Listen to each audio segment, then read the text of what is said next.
On a summer evening in 1944, a German panzer commander named Max Wünsche made a decision that would define the final chapter of his war. A choice made not in some distant headquarters, but in the smoke and confusion of a bocage hedgerow, where visibility stretched barely 30 meters ahead.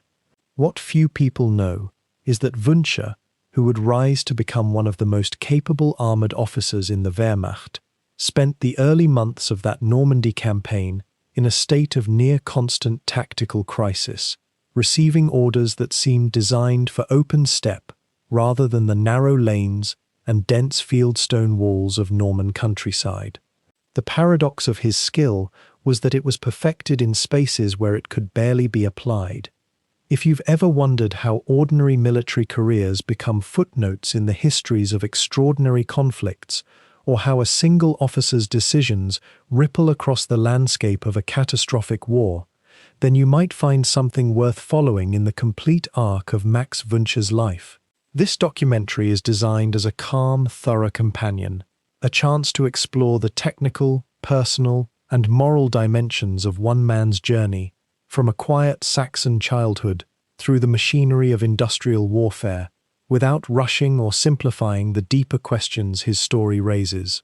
If this is the kind of history you return to for sleep, we invite you to subscribe to Fall Asleep To, where we unfold long-form World War II narratives with the care and precision they deserve. Now, imagine it this way.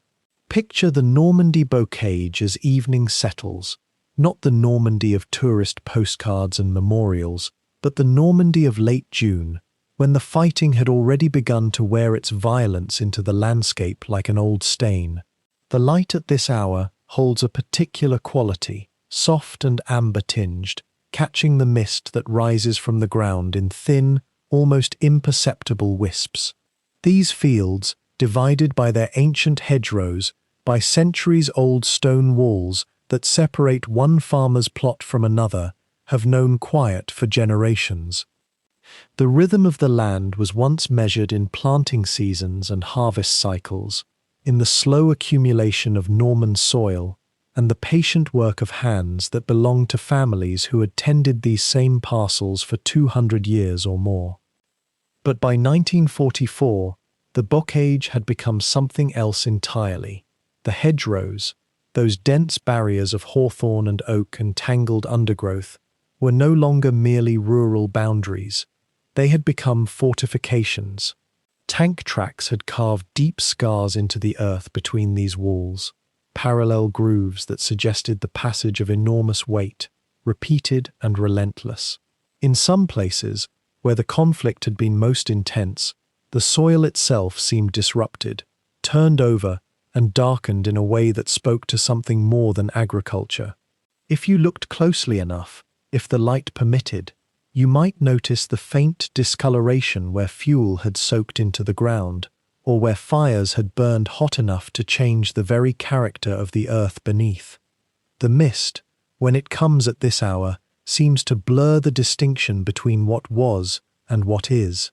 It settles into the low places, the depressions where vehicles had bogged down, or where streams still run narrow and cold through their ancient channels. The mist is patient. It doesn't rush. It fills the spaces slowly, gently, until the sharp edges of destruction become softened, almost dreamlike. The blackened hulk of a tank, if one were to remain in these fields, would gradually disappear into the fog each evening, emerging again only when the sun cleared it away the following morning. The mist offers a kind of mercy, doesn't it? A nightly erasure that the daylight would simply undo. This is where Max Wünsche's story finds its geographical and moral center. Not in the distant corridors of power in Berlin, not in the grand strategic calculations of high command, but here, in these intimate and brutal spaces where a single officer's decisions determined whether men lived or died, whether the narrow lane ahead held enemy soldiers or only the silent, indifferent hedgerows.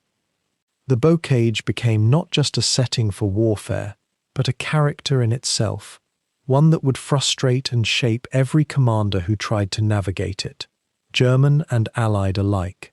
The landscape itself seemed almost hostile to conventional military doctrine, as if nature had conspired to make every tactic learned in training suddenly inadequate.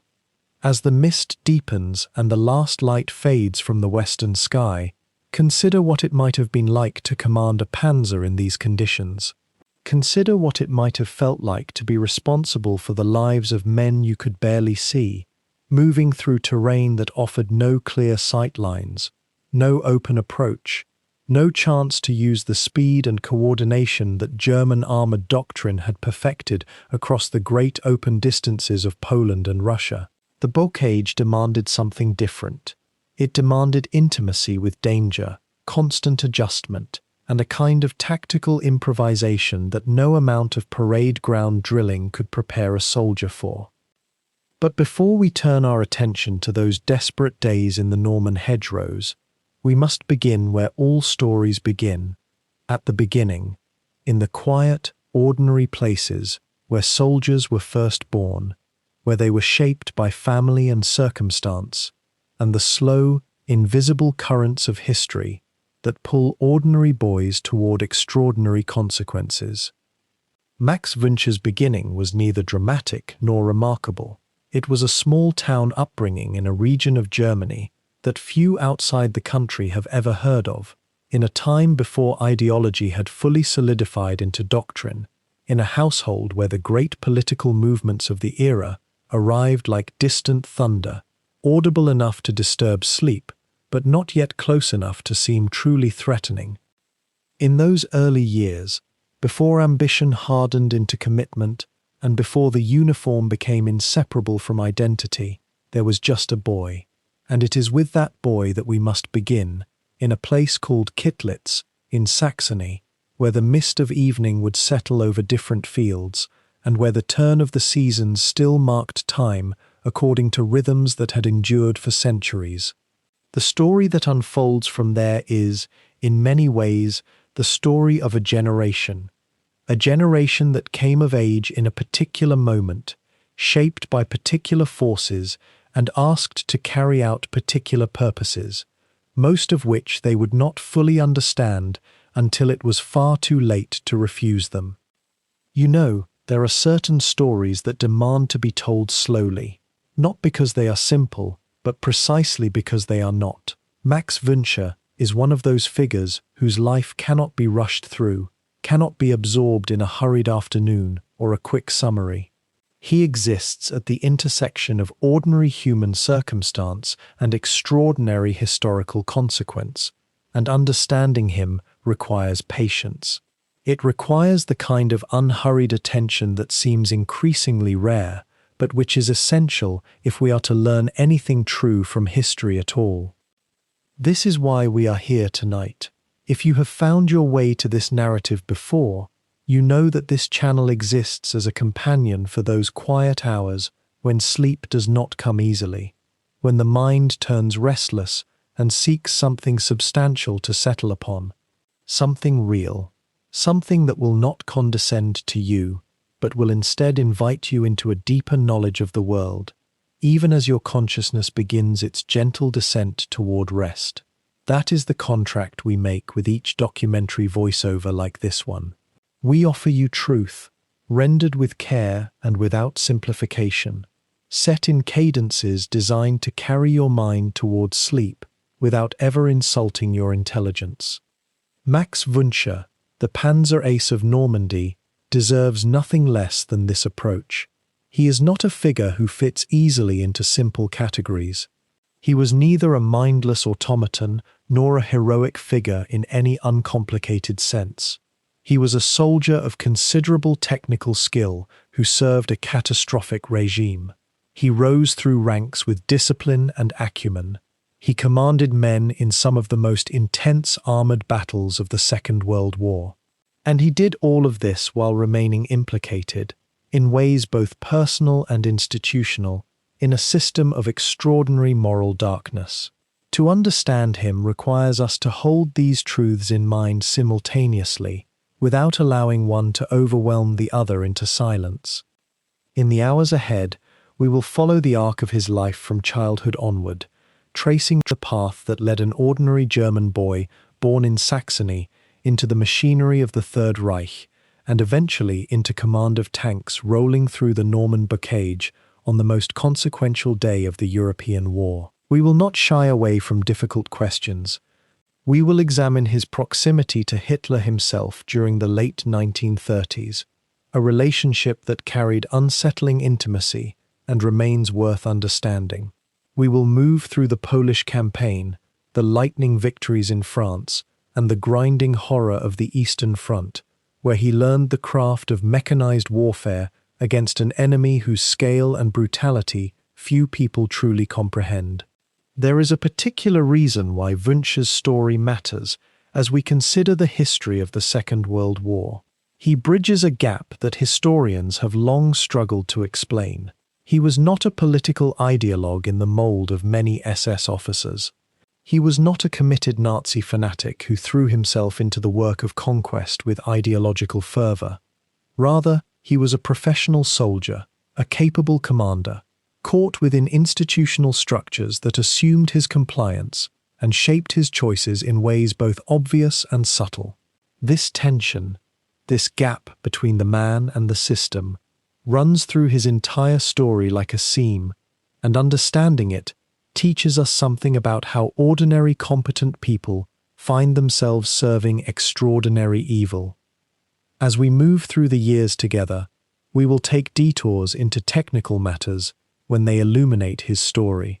You will learn how panzer tactics evolved in the 1930s, what made the Panther tank such a formidable machine, how the organization of SS armored divisions differed from their Wehrmacht counterparts.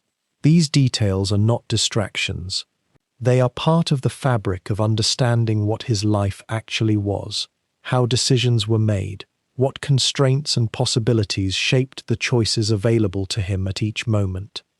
We will also attend to the specific geography of his war, the dusty plains of Poland in 1939, the rapid swallowing of France in the spring of 1940, the Balkans in their brief strategic moment, and most significantly, the vast and terrible Eastern Front, where he spent years in an environment of such scale and brutality that it remains almost impossible for people raised in peaceful nations to fully comprehend.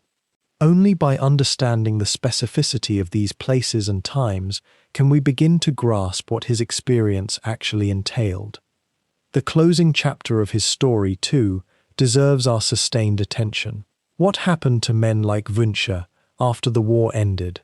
How did post-war Germany, post-war justice systems, and post-war historical consciousness come to terms with figures who were neither minor functionaries nor architects of genocide, yet remained fundamentally implicated in the regime's mechanisms?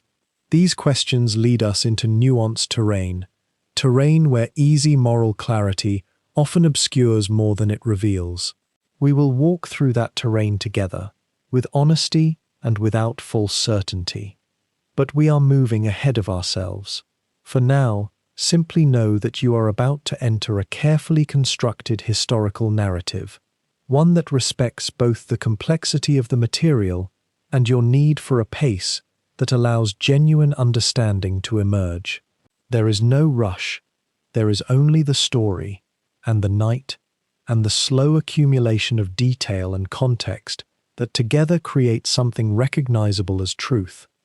This is history as it can be, when time is taken and care is given, and the listener is trusted to follow into difficult territory without being condescended to or overwhelmed. The mist still settles over those Normandy fields. The tracks of tanks have long since faded into the soil, but the men who commanded those machines remain worth understanding, and Max Wünsche more than most.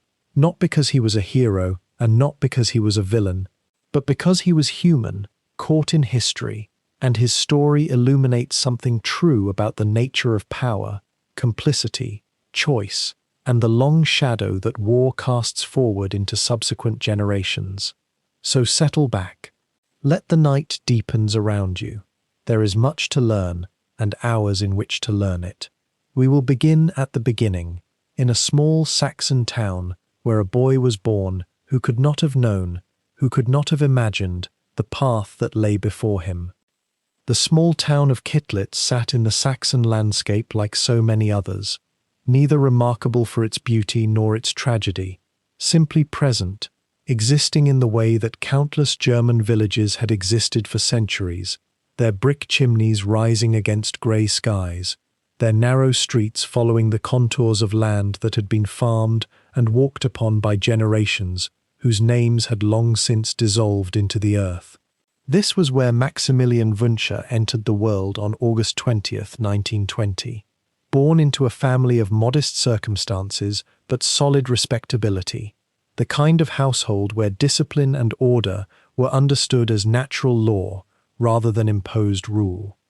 His father, also named Max, worked in the textile trade, a steady profession in a region where mills still hummed with the labor of ordinary people, where work was honest and wages, though not generous, were reliable. The Wünsche family possessed the particular gravity of the German middle and lower middle class in this era, a class that valued punctuality, cleanliness, obedience to authority, and the quiet satisfaction of a day's work completed according to standards. It is perhaps worth pausing here to consider what this world felt like for a boy growing up in such a place. Not poverty, which brings its own desperate education, but rather a kind of ordered, predictable existence where the rhythms of life followed the seasons and the rhythms of commerce followed the needs of textile production.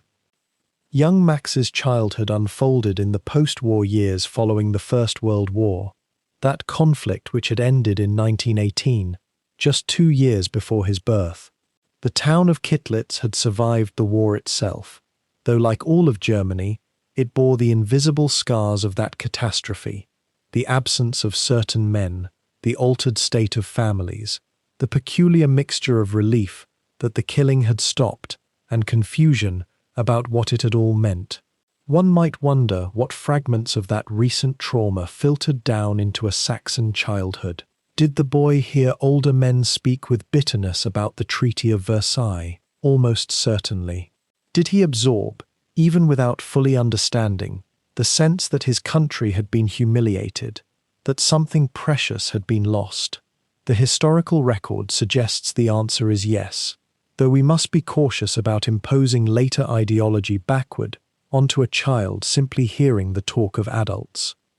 What we know with greater certainty is that Wünsche grew into boyhood during a period of relative stability, the years of the Dawes Plan, when American capital flowed into Germany and modest prosperity returned to towns like Kittlitz. The middle years of the 1920s were quieter than what had come before or what would follow. A boy in Kittlitz during these years would have experienced something resembling normalcy.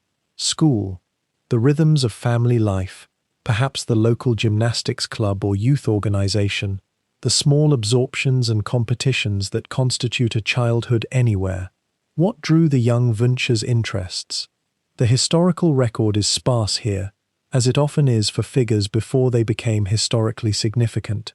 We know that he eventually gravitated toward military service and martial discipline, but whether this impulse emerged from some internal fascination with order and hierarchy, or whether it was simply the natural path for a young man of his class and time in Germany, is a question that even careful historians cannot answer with complete certainty. By the end of the 1920s, as Wünsche entered his teenage years, the economic foundations of German life were beginning to shift beneath the surface.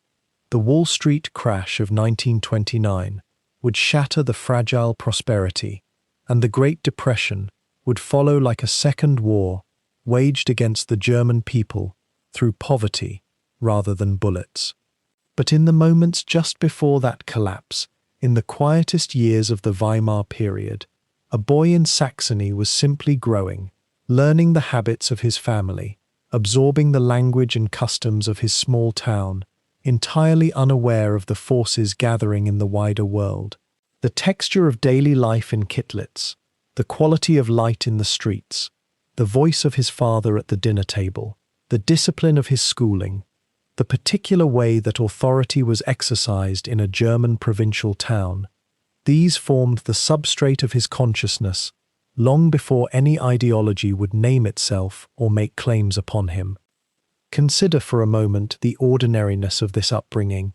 There was nothing extraordinary in it, nothing that marked the young Wünsche as destined for historical significance or military command. He was a boy in a German town during a particular era, shaped by the specific gravity of that place and time. His parents were not wealthy. His family was not prominent. There was no dramatic incident, no sudden conversion to anything. Instead, there was simply the slow accumulation of experience that any child accumulates, the weight of expectation, the models of behavior presented by adults, the implicit lessons about duty and obedience that are absorbed more through osmosis than through explicit instruction. A question might form in the darkness as you listen. What makes a person become who they become? Is it truly the great historical forces, the movements and ideologies that later claim them as instruments? Or is it perhaps more the small details, the particular shape of a childhood, the habits instilled by a father, and the routines of a provincial town?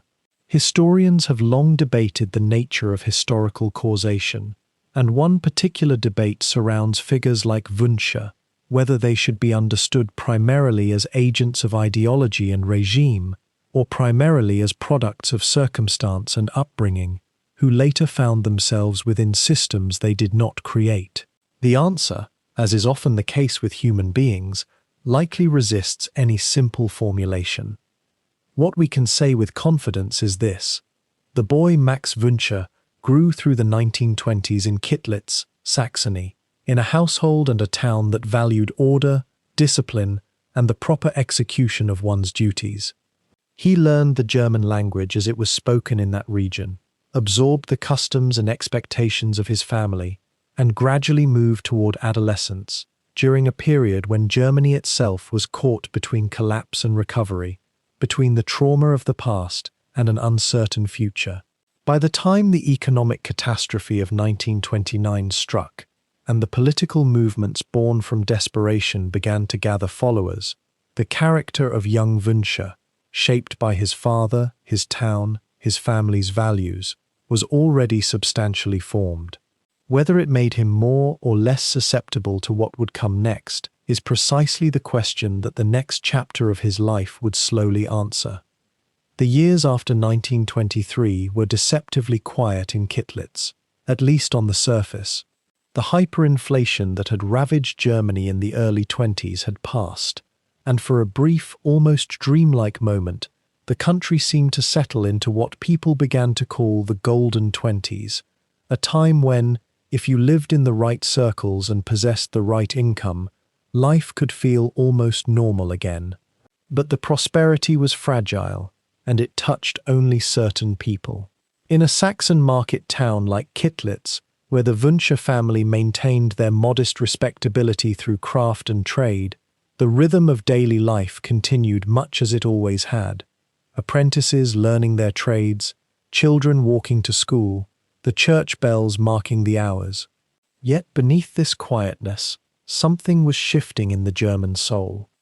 By the late 1920s, if you had listened carefully in the coffee houses and on the street corners, you would have heard a different tone in conversation than existed before the war. Men who had returned from the trenches carried with them a kind of wound that was not always visible. They had expected to come home to a nation restored, to a Germany that had triumphed, or at least survived with honor. Instead, they had found a country humbled, carved into pieces by the Treaty of Versailles, stripped of territory, burdened with astronomical reparations payments, and governed by a republic that many saw as weak and foreign to the German character. The wounds of that disappointment ran deeper than any trench could cut. The young men of the generation born just before or during the war, men like Max Wünsche, born in 1917, inherited this disappointment almost without knowing it. They had been children during the conflict, too young to fight, old enough to remember the hunger of the blockade years. They grew up in a country that felt diminished, that spoke constantly of its lost greatness, that was haunted by the spectre of defeat and the shame of occupation. This was the emotional landscape they were given, as much a part of their childhood as the Saxon dialect or their mother's cooking. The economic chaos that had seemed to pass with the stabilization of 1923 returned with terrible force in late 1929. The Wall Street crash that October sent shockwaves across the Atlantic, and Germany, which had rebuilt itself through American loans, felt the impact with almost physical violence. The loans that had flowed into the country stopped abruptly. Factories that had been running at full capacity began to close. Unemployment, which had been gradually rising, began to climb with truly frightening speed. By 1932, over 6 million Germans were without work. In towns like Kittlitz, this was not an abstract statistic, but a daily, visible reality. The men who had been neighbors, who had worked in the local trades, who had seemed to be climbing back toward security, suddenly found themselves standing in breadlines. What does a town feel like when hope drains away? It is not a dramatic thing, not a single moment of collapse, but rather a slow constriction of possibility. The apprentice who might have hoped to start his own workshop now watched the master craftsman go under.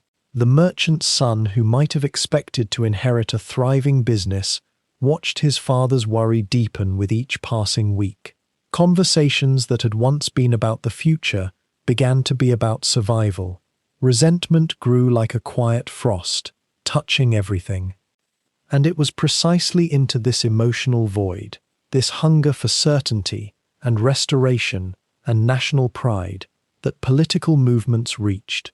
Germany in the early 1930s was a nation of searching. The traditional political parties seemed unable to address the crisis. The communists offered one kind of salvation through international revolution. The Nazis offered another, a return to German strength, a restoration of national honor, a promise that the humiliation of Versailles and the chaos of the present could be erased through will and unity and a new form of national consciousness. They offered it with drums and torches and stirring speeches, with the aesthetic of power and the intoxicating appeal of belonging to something greater than oneself. For a young man growing up in this atmosphere, the appeal was not primarily ideological, or rather, ideology came wrapped in the language of national restoration. Max Wünsche was not, by all historical accounts, a political intellectual. He was not drawn to the finer points of racial theory or the economic principles of autarky. He was, like millions of his generation, a young man in a frightened country, and the Nazi movement offered what seemed like direction, purpose, and a path toward restoring something that felt like had been lost. The pull toward the SS and its various formations happened gradually, almost as though the structures themselves were part of the social fabric by the early 1930s. The SS Verfügungstruppe, the armed SS, was explicitly recruiting young men who showed promise, vigor, and the right kind of background. To parents who feared communist agitation and social collapse, the SS seemed like a form of order and discipline. To young men themselves, it offered uniform, training, camaraderie, and the sense of being part of an elite. The ideology was present, certainly. The racial doctrines, the cult of the leader, the contempt for democracy and liberalism, but it was not always the primary draw for the men themselves. In homes like the Wünsche household, one can imagine how such matters were discussed as the early 1930s unfolded. Parents who had lived through the chaos of the post-war years, the hyperinflation, the political violence, the sense of national shame, they were not immune to the appeal of a movement that promised order and national restoration. The fact that this restoration came with ideological and military trappings that should have alarmed thinking people is something that historians have spent decades trying to understand. How does a civilized nation embrace barbarism? The answer is rarely that entire populations suddenly become barbaric. More often, it happens through 1,000 small normalizations, through the framing of urgent circumstances, through the appeal to ancient grievances and lost glory.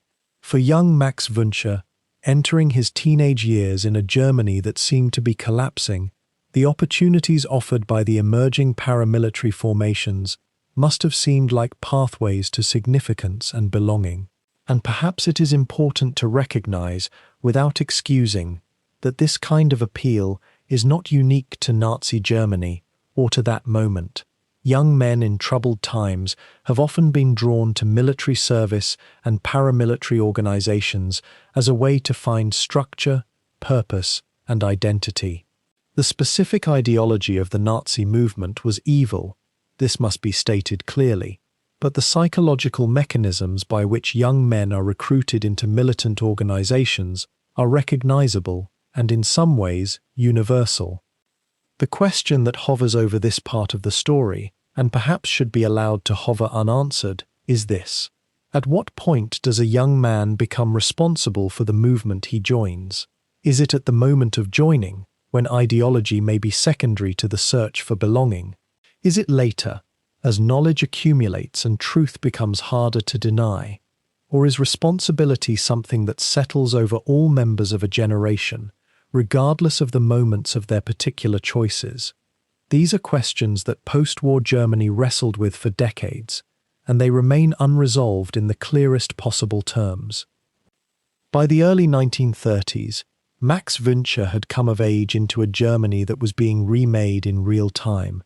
The economic depression that had settled so heavily across the nation in 1929 had created a kind of psychic hunger, a yearning for order, for purpose, for a reason to believe that the future might restore what the present seemed to have stolen. And into that hunger stepped organizations that understood, perhaps better than anything else in that era, how to speak to young men who felt adrift. The SS Verfügungstruppe, or Special Purpose Troops, represented something altogether different from the regular Wehrmacht that was being quietly rebuilt in those same years. Where the army maintained certain traditions reaching back to the Prussian officer corps, the SS, the Schutzstaffel, the Protection Squadron, had been conceived from the ground up as something new, an elite force, a chosen instrument.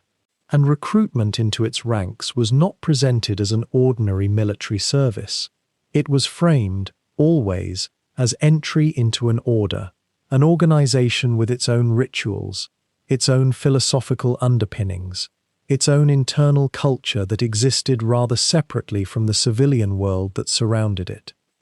Wünsche joined in the mid-1930s, a young man in his mid-20s, no longer a boy dreaming of adventure, but a fully formed adult, choosing a path that would shape the remainder of his life. What must have drawn him, it seems reasonable to wonder, was a convergence of things. The appeal of elite military status in a nation where such status was becoming newly precious. The promise of technological modernity, the tanks, the mechanized warfare that Germany was developing in secret, which represented something utterly different from the trench stalemate his father's generation had endured. And yes, there was ideology as well.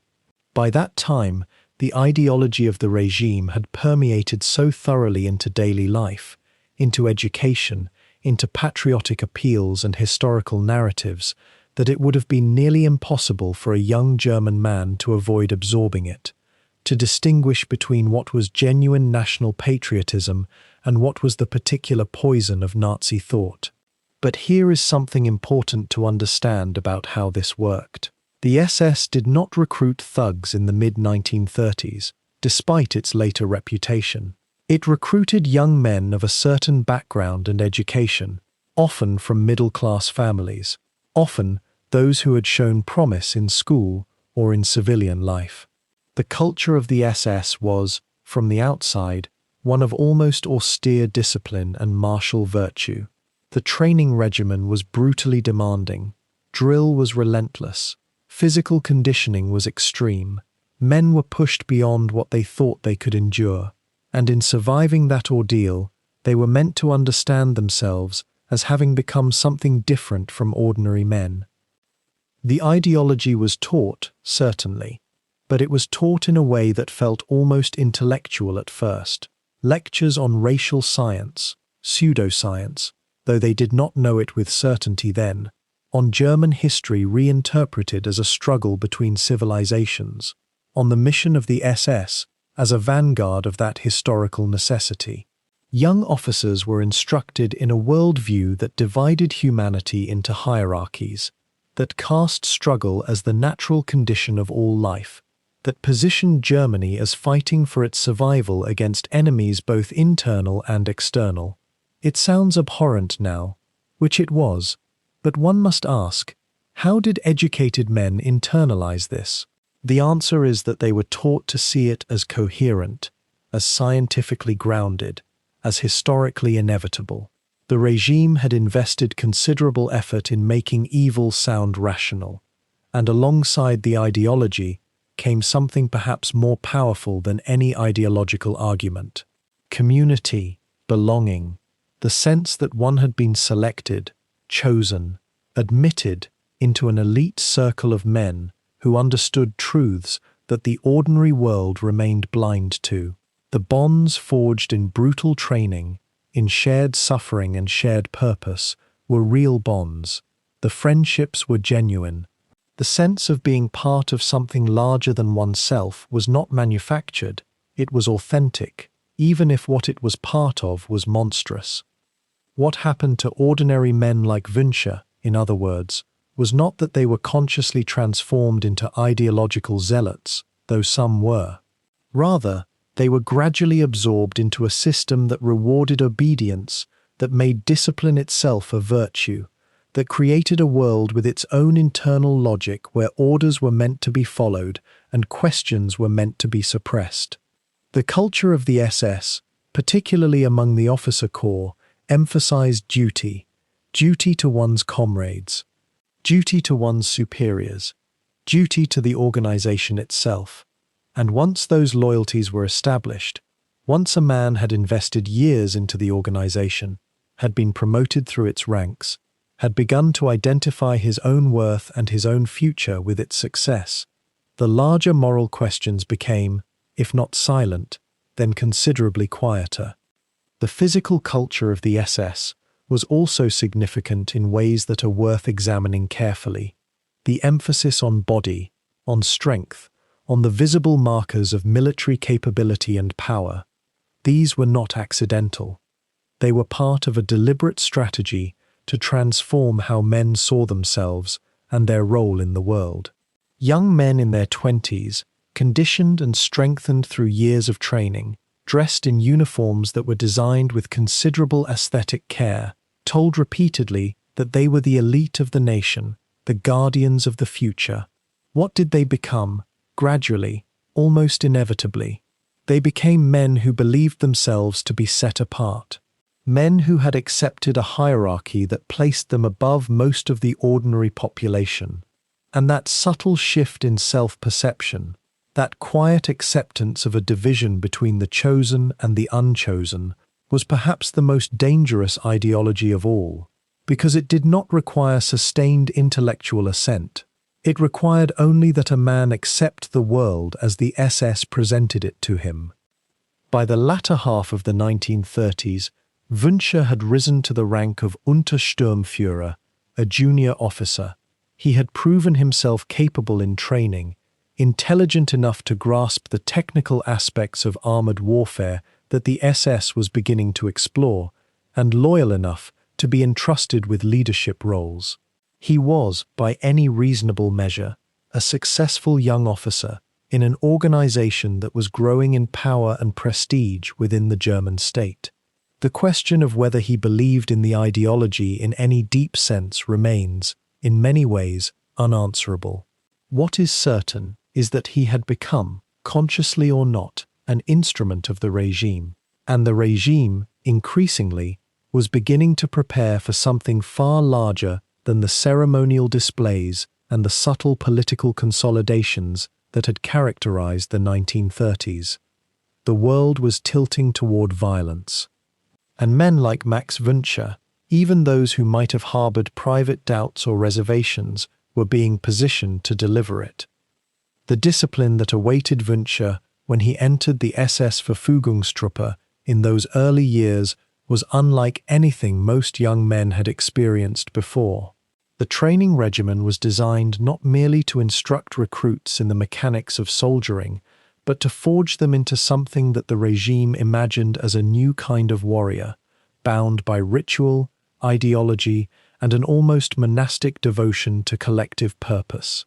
In the training barracks scattered across the Reich, recruits rose before dawn to the sound of bugles and drums, their days structured down to the minute, their uniforms pressed to knife edges, their marching synchronized until thousands of men moved as a single organism across parade grounds. It was exhausting, yes, but there was also something oddly mesmerizing about that total submission to order, wasn't there? For a young man like Wünsche, particularly one who had grown up in the uncertainty of the Weimar collapse, the clarity of such discipline may have felt almost like a relief.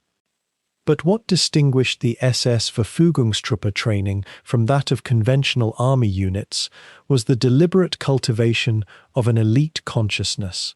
Officers and NCOs instilled in their charges the notion that they were the vanguard of something historically significant, the physical embodiment of the regime's vision for the future. Hand-to-hand combat training was rigorous and brutal. Marksmanship was pursued with obsessive precision. Small unit tactics were drilled repeatedly until they became almost instinctive. Yet alongside these practical skills ran a constant current of indoctrination, lectures on racial ideology, on the perceived enemies of the Reich, on the spiritual superiority of SS membership. These were woven into the daily fabric of training as naturally as weapons inspection or physical conditioning. Most recruits, even those who would later harbor doubts or become critical thinkers, absorbed these lessons without much resistance at the time. They were young, they wanted to belong, and the alternative, in the Nazi state, was often to stand apart, to be marked, to be questioned. It was during this formative period that Wünsche would have first encountered the emerging doctrine of armored warfare that German military theorists had begun developing in the previous decade. Here, in the quiet hours before sleep might overtake us, we should pause and consider how a particular way of thinking about tanks, about speed, about concentration of force, had crystallized in German military circles long before the war began. How did this happen? What was the intellectual and practical lineage that produced what the world would come to call blitzkrieg? In the years following Germany's defeat in the First World War, the nation's military establishment had faced a peculiar problem. The Treaty of Versailles had imposed severe limitations on German rearmament. They could not build a large tank force. The treaty explicitly forbade it.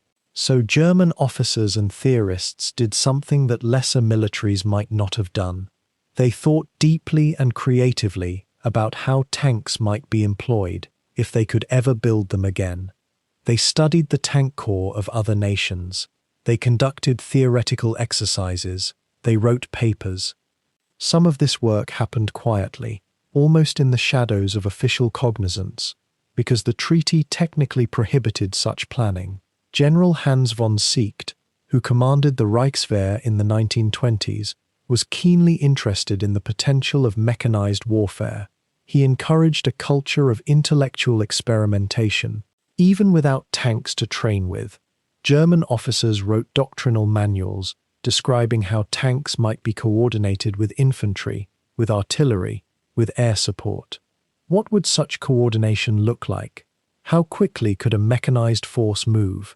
How could surprise and concentration of force overcome numerical disadvantage? Several German thinkers contributed to this emerging doctrine. There was Major Heinz Guderian, an officer of exceptional clarity and vision, who became convinced that tanks should not merely support infantry attacks in the traditional manner, but should instead become the dominant arm of warfare themselves. He envisioned rapid mechanized columns that would push deep into enemy territory, encircle and destroy conventional forces before they could mount an effective defense. His writings, and his later experimental work with small motorized units, began to sketch out what we now recognize as the armored doctrine that would define German warfare in the 1940s. Guderian was not alone in this thinking.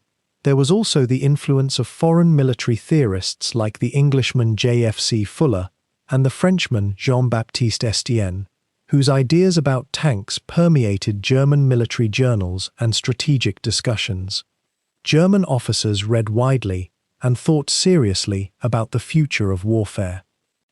When the Nazis came to power and began openly rearming, this intellectual foundation allowed Germany to leap ahead in practical tank development and doctrine with remarkable speed. By the early 1930s, experimental panzer units were being formed and trained. Tank production began in earnest. And crucially, the German army was thinking not in terms of tanks scattered in support of infantry, as some other nations conceived of them, but in terms of concentrated panzer divisions, highly mobile formations that could break through enemy lines and move with speed that conventional forces could scarcely match. This required a particular kind of discipline, didn't it? Not just the obedience we mentioned earlier, but a kind of coordinated flexibility within a tight framework of command, a culture in which junior officers were expected to understand the overall objective and adapt their actions to it, rather than waiting for every order to trickle down from above. This approach to command, which historians sometimes call Auftragstaktik or mission-type orders, was itself a German military tradition stretching back centuries, and it now met the new possibilities of mechanized warfare. By the time Wünsche was undergoing his early training as an SS recruit in the mid-1930s, the Panzer Arm was still in its experimental phase, but the basic doctrine was already crystallizing. The ideal was the concentrated strike, the rapid deployment of armored columns to achieve a decisive breakthrough at a chosen point. The exploitation of that breakthrough by fast-moving motorized infantry, the encirclement of enemy forces that had not yet had time to react, the annihilation of their army in open battle. Speed and surprise were not to be mere tactical embellishments. They were to be the very essence of the operation, and this required training of an entirely different character than the static trench warfare that had dominated the previous war. Crews had to be able to navigate and maintain formation at speeds that would have seemed reckless to earlier soldiers. Officers and NCOs had to make decisions rapidly, often without waiting for higher authorization. Radio communication between tanks became essential, and crews had to train together until they understood each other's movements and intentions almost instinctively. Does this not sound, in some curious way, rather like a ballet choreographed for machines and men? Each participant moving with precision and speed, each understanding their role, the whole producing an effect greater than the sum of its parts. The technical aspects of panzer training were themselves becoming more refined.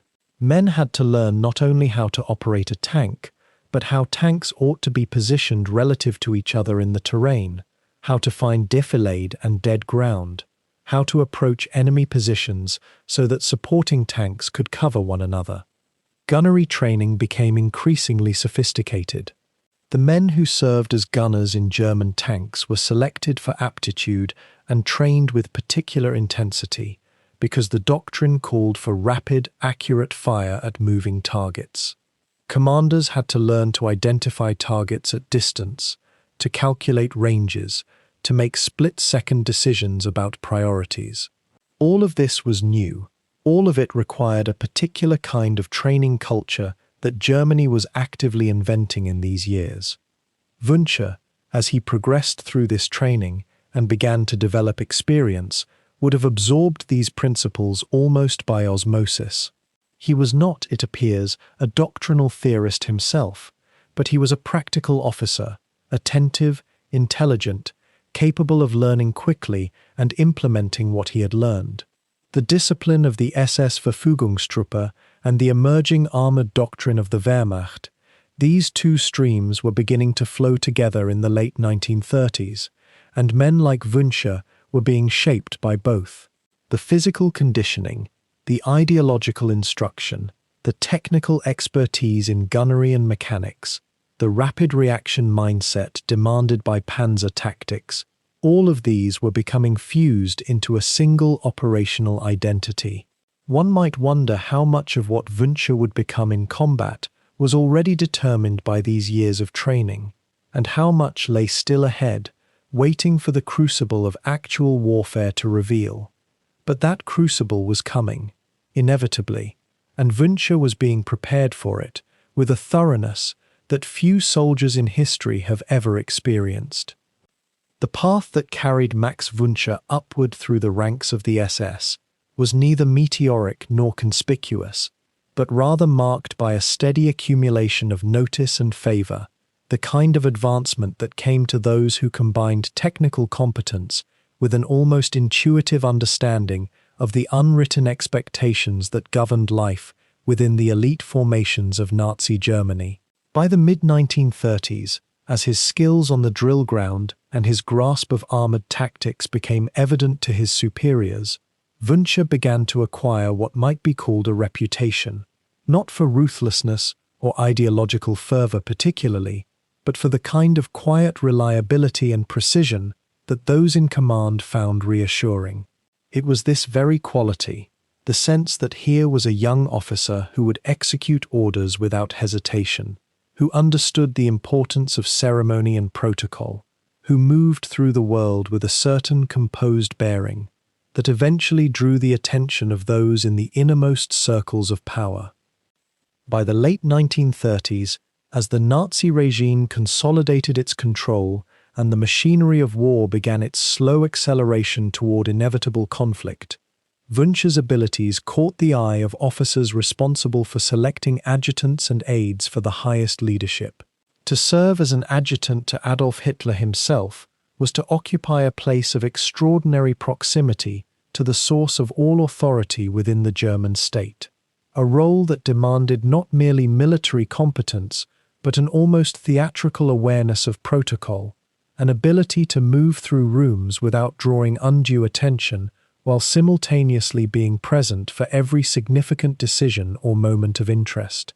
Wünsche, by accounts of those who knew him in this period, possessed that quality in abundance. He was attentive without being obsequious, alert without appearing anxious, the kind of man who could anticipate needs before they were expressed, and whose very presence seemed to reassure rather than unsettle. The experience of serving as an adjutant to Hitler was, we might pause to consider, unlike any other military posting that could exist within the German armed forces. It was not merely a matter of bearing arms or transmitting orders, though these things were certainly part of the duty. Rather, it involved a kind of intimate witness to the private comportment of the Führer, exposure to his moods and habits, and the rhythms of his daily life, the small gestures and preferences that were hidden from the public and visible only to those trusted few who inhabited his immediate circle.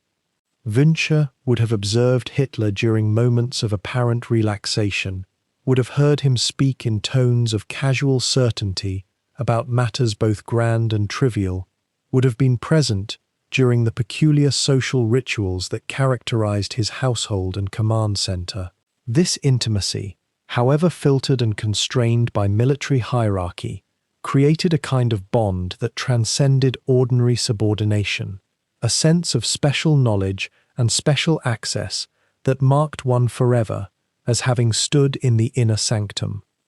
The psychological dynamics of such proximity are worth considering gently, for they operated in ways that were subtle and perhaps not fully conscious. To be near power, to serve it directly, to be noticed and occasionally acknowledged by it, creates a form of psychological attachment that is difficult to articulate but deeply real. Wünsche would have felt, it seems reasonable to conclude, a sense of purpose and significance that came from this role, a reinforcement of his own identity as someone chosen, someone trusted with responsibility at the highest level. This did not necessarily make him more ideologically committed than he might otherwise have been, but it created layers of personal loyalty that operated quite apart from ideology, a sense of obligation and devotion that attached itself to the person of Hitler rather than to the abstract principles of the regime. The unsettling quality of this arrangement lies precisely in how human and comprehensible it is, how it reveals the mechanisms by which ordinary men become bound to extraordinary crimes, not necessarily through moral conviction, but through the subtle architecture of duty, proximity, and personal regard. During this period, roughly from the late 1930s into the early years of the war, Wünsche's life was marked by a peculiar duality. He existed simultaneously in the rarefied atmosphere of Hitler's immediate entourage and within the conventional hierarchy of military command, expected to maintain both loyalty to the person of the Führer and effectiveness as a military officer. He would have participated in the elaborate social functions and informal gatherings that characterized Hitler's leisure time, would have been present for conversations and decisions that shaped the direction of the regime, and would have been expected to preserve an almost monastic silence about what he witnessed, sharing confidences only with the most carefully selected peers. This required a kind of psychological compartmentalization, a capacity to observe extraordinary things and treat them as routine, to hear words spoken casually that would have sent tremors through the broader population had they been made public. Did this exposure to the private Hitler, to his anxieties and certainties, and the sheer ordinariness of his physical presence, reinforce Wünsche's faith in the system, or did it perhaps plant seeds of doubt or complex understanding that would only flower years later? The historical record offers us few clear answers. What we do know is that Wünsche's service as an adjutant was valued sufficiently that his subsequent assignments reflected a kind of continued favoritism and trust.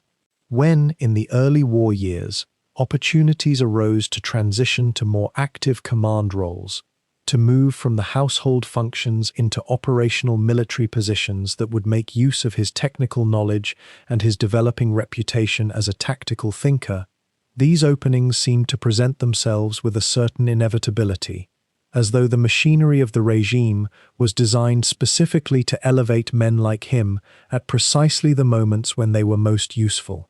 The connections he had formed, the reputation for competence he had cultivated, the sense of trust that had accrued to his name through his service in the closest circles of power, all of these now positioned him for advancement to the kind of roles in which men of his generation would prove or disprove the theories about armored warfare and military leadership that had been emerging throughout the 1930s. It is here, perhaps, that we might reflect on the broader human truth embedded in Wünsche's trajectory thus far. He was not a man driven by grandiose ideology or burning revolutionary passion, not someone who had seized upon National Socialism as a solution to the world's problems and devoted himself wholly to its triumph. Rather, he was a man who had chosen to serve within a system that offered opportunity, advancement, a sense of belonging to an elite group, and the particular satisfactions that come from mastering a craft within a hierarchical organization. He had benefited from the regime's emphasis on martial values and technical competence, had found a place where his abilities were recognized and rewarded, and had been given access to power and proximity to its highest centers that would have been unattainable in another system. Whether such access and opportunity ought to carry with them a kind of moral taint, whether the fact of serving a murderous regime so competently and so willingly constitutes a form of complicity that cannot be absolved by professional distinction, these are questions that would come to haunt not only Wünsche himself, but an entire post-war generation grappling with the legacy of men who had served the Nazi system with skill and apparent normalcy.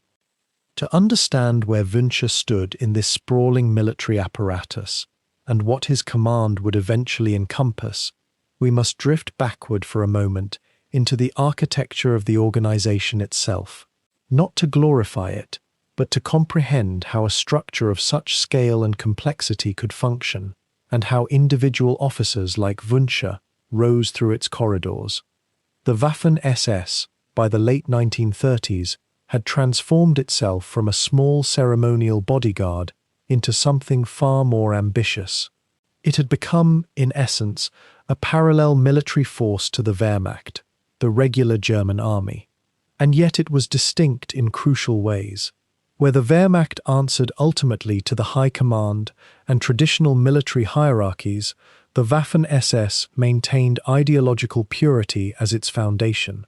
Do you sense the tension there? Two militaries, side by side, often in competition for resources, for prestige, for the favor of those in power. The panzer divisions of the Waffen-SS were considered its elite formation. They required not merely soldiers, but committed ideological warriors, or at least that was the theory.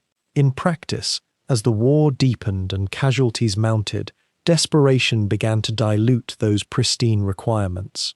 But in the early years, recruitment into these units meant rigorous screening, physical examinations, genealogical verification to ensure racial purity according to the regime's deeply pseudoscientific racial ideology.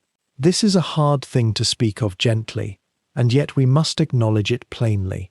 Men like Wünsche operated within a system that had made racial supremacy its organizing principle.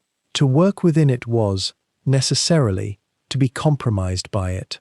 The structure itself was layered with meticulous German precision. A Panzer Division, when fully mobilized, contained perhaps 15,000 men. At its head stood the divisional commander, typically a general or senior officer. Below him, radiated staff officers handling intelligence, operations, logistics, the invisible infrastructure that kept tanks fueled, ammunition replenished, orders flowing down to those at the front. Then came the regiments, the battalions, the companies. Each armored company might contain 5 tanks, sometimes more. Each tank crew numbered 5 men typically: commander, gunner, loader, driver, radio operator. Imagine the compression of humanity that represented 5 men, encased in steel, dependent entirely on one another for survival. The Waffen-SS Panzer Divisions took their character from this rigid framework, but also from something less tangible. There was a culture within them, cultivated intentionally from the top, a sense of belonging to something historically significant, something chosen. Elite units anywhere in any army develop this quality, a certain pride, a certain arrogance. In the case of the SS, this was deliberately amplified. Soldiers wore distinctive uniforms, different insignia. They underwent indoctrination sessions that the regular army largely eschewed. And yet, here is something worth pausing on. Evidence from interviews and letters suggests that many younger men in these units were drawn by the promise of advancement, by technological sophistication, by the simple appeal of belonging to an organization with resources and prestige. Not all were ideological zealots. Some were ordinary men who found themselves swept up in extraordinary times. By the time the 12th SS Panzer Division was being formed in 1943, the original ideological fervor of the early SS had given way to something messier and more tragic. This division, the Hitlerjugend, drew its recruits primarily from the Hitler Youth Organization. 16-year-olds, 17-year-olds, some even younger, were transferred into military service. Their officers were veterans of the Eastern Front, men like Wünsche, hardened by years of combat. What resulted was a peculiar combination: youthful inexperience, intense indoctrination, and leadership that understood intimately the true nature of modern warfare. The division would prove fierce in combat, not out of ideological commitment alone, but out of a mixture of youth's fearlessness and desperation. The organization of such a division was intricate. It contained panzer regiments, which themselves contained multiple battalions. A battalion might field 20 or 30 tanks, plus mechanized infantry mounted in armored vehicles. There were reconnaissance platoons, anti-tank companies, engineer units for bridging and fortifications. There were signals troops managing the complex web of radio communication that allowed a commander to coordinate dozens of tanks spread across kilometers of contested terrain. There were medical units, ordnance sections, transport columns. Behind the front line, out of sight of those in the tanks themselves, an entire logistics apparatus labored to keep the machine running. What is perhaps most worth understanding, as we drift deeper into Wünsche's world, is that this structure was not unique to the SS. The Wehrmacht's panzer divisions were organized much the same way. The difference lay not in structure, but in ideology, in culture, in the fact that SS units were explicitly designed to be politically reliable. And that reliability had a cost, not only to others but to those within the system as well. It created an environment where questioning orders was not merely discouraged, but ideologically suspect, where duty and conscience were positioned as contradictory rather than complementary. The daily reality for an officer rising through this system, though, was often more mundane than ideological conflict might suggest. Wünsche would have spent hours reviewing tactical reports, studying maps, considering logistical problems, how to position a company of tanks to best defend a stretch of road, how to gather intelligence about enemy dispositions, how to manage the morale of men living in constant danger, how to request supplies that were never quite sufficient. These were the textures of his daily existence, the small decisions that filled the space between moments of intense, terrible action. The broader structure also meant that promotion came through a complex system of seniority, performance, political reliability, and patronage. Wünsche's proximity to Hitler had granted him certain advantages, certain doors opening more readily than they might for others. But advancement also required demonstrated competence. A commander who lost too many tanks, who failed to achieve objectives, would eventually be relieved of command, regardless of political connections. The army, even the SS, was ultimately bound by the logic of effectiveness. You could fail for ideological reasons, but failure itself was intolerable. Think on this quiet reality as we move forward. Wünsche was not a mythical figure, but a man embedded in a vast, intricate apparatus. He was shaped by it, constrained by it, elevated by it. The structure itself was a kind of gravitational field, pulling him along a trajectory determined partly by his own choices, partly by forces beyond his control. And yet, speaking plainly, this does not absolve him of responsibility. It complicates it, deepens it, but does not remove it. He remained capable of choice, even within constraint. The years of peacetime ceremonial had their own peculiar rhythm, hadn't they? The measured march, the uniform pressed and perfect, the presence near the highest authority of the Reich. But something shifted in the summer of 1939, a tremor that moved through the entire apparatus of the German state, like wind through wheat fields before a storm. The careful arrangements of the previous decade, the speeches, the parades, the ideology distilled into ritual, began to harden into something far more consequential.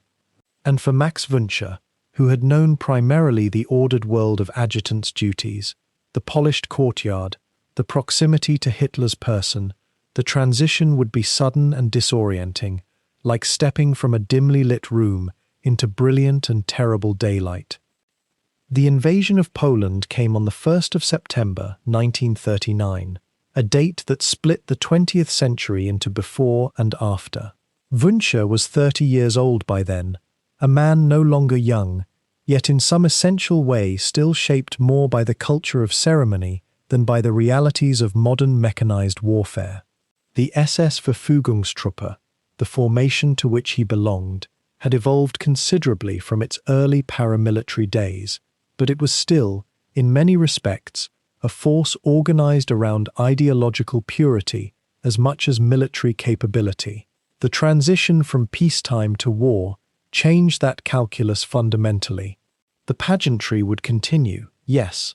The SS took its symbols and its uniforms seriously, even in the chaos of actual combat. But suddenly, surviving would matter more than marching perfectly. Wünsche's posting shifted as these things happened in the German military structure.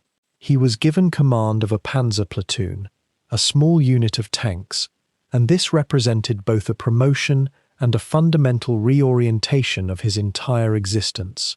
Where once his days had been structured around observation and small administrative tasks near the Führer, they now became consumed with the immediate, pressing concerns of armor and firepower.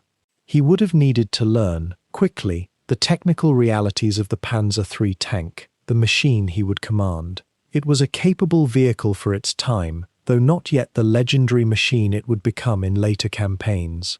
It carried a crew of 5: commander, gunner, loader, driver, and radio man, and Wünsche would have needed to understand not only how to operate each of these positions, but how to coordinate them, how to maneuver across unfamiliar terrain, how to make split-second decisions that could determine whether his men lived or died.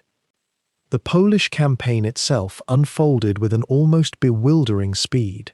The blitzkrieg tactics that German military theorists had developed over the previous years, combining fast-moving armor with air support and coordinated infantry movements, proved devastatingly effective against the Polish army, which was still organized in many respects according to older military doctrines.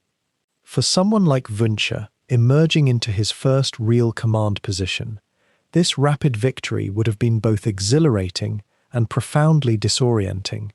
There would have been little time to absorb the weight of what he was doing, the implications of the violence he was now orchestrating, the speed of events, the rush of movement across Poland in autumn weather, would have been immersive in a way that ceremonial life could never be. He was no longer performing a role, he had become, suddenly, an agent in history. Consider for a moment what this transition meant psychologically. A man accustomed to precise choreography, to the formality of rank and protocol, to the strange intimacy of proximity to Hitler himself, was suddenly thrust into an environment where spontaneity, quick thinking, and adaptation were not luxuries but necessities. The officers under his command would have looked to him for leadership, not because of his presence in the Führer's household, but because of his ability to make decisions that kept them alive. The doctrine he had studied, the tactics he had rehearsed in theory, suddenly had to translate into actual maneuvering of tons of metal and explosive ammunition across contested ground. There is, in the historical record, a quality of grimness in accounts from German officers who transitioned from the peacetime military establishment into active command during this period. The Polish campaign was, by the standards of what would come later, relatively limited in scope and duration. It was over by early October, and Warsaw fell shortly thereafter. But for the men involved, particularly those leading small units at the front, it would have been nothing short of overwhelming.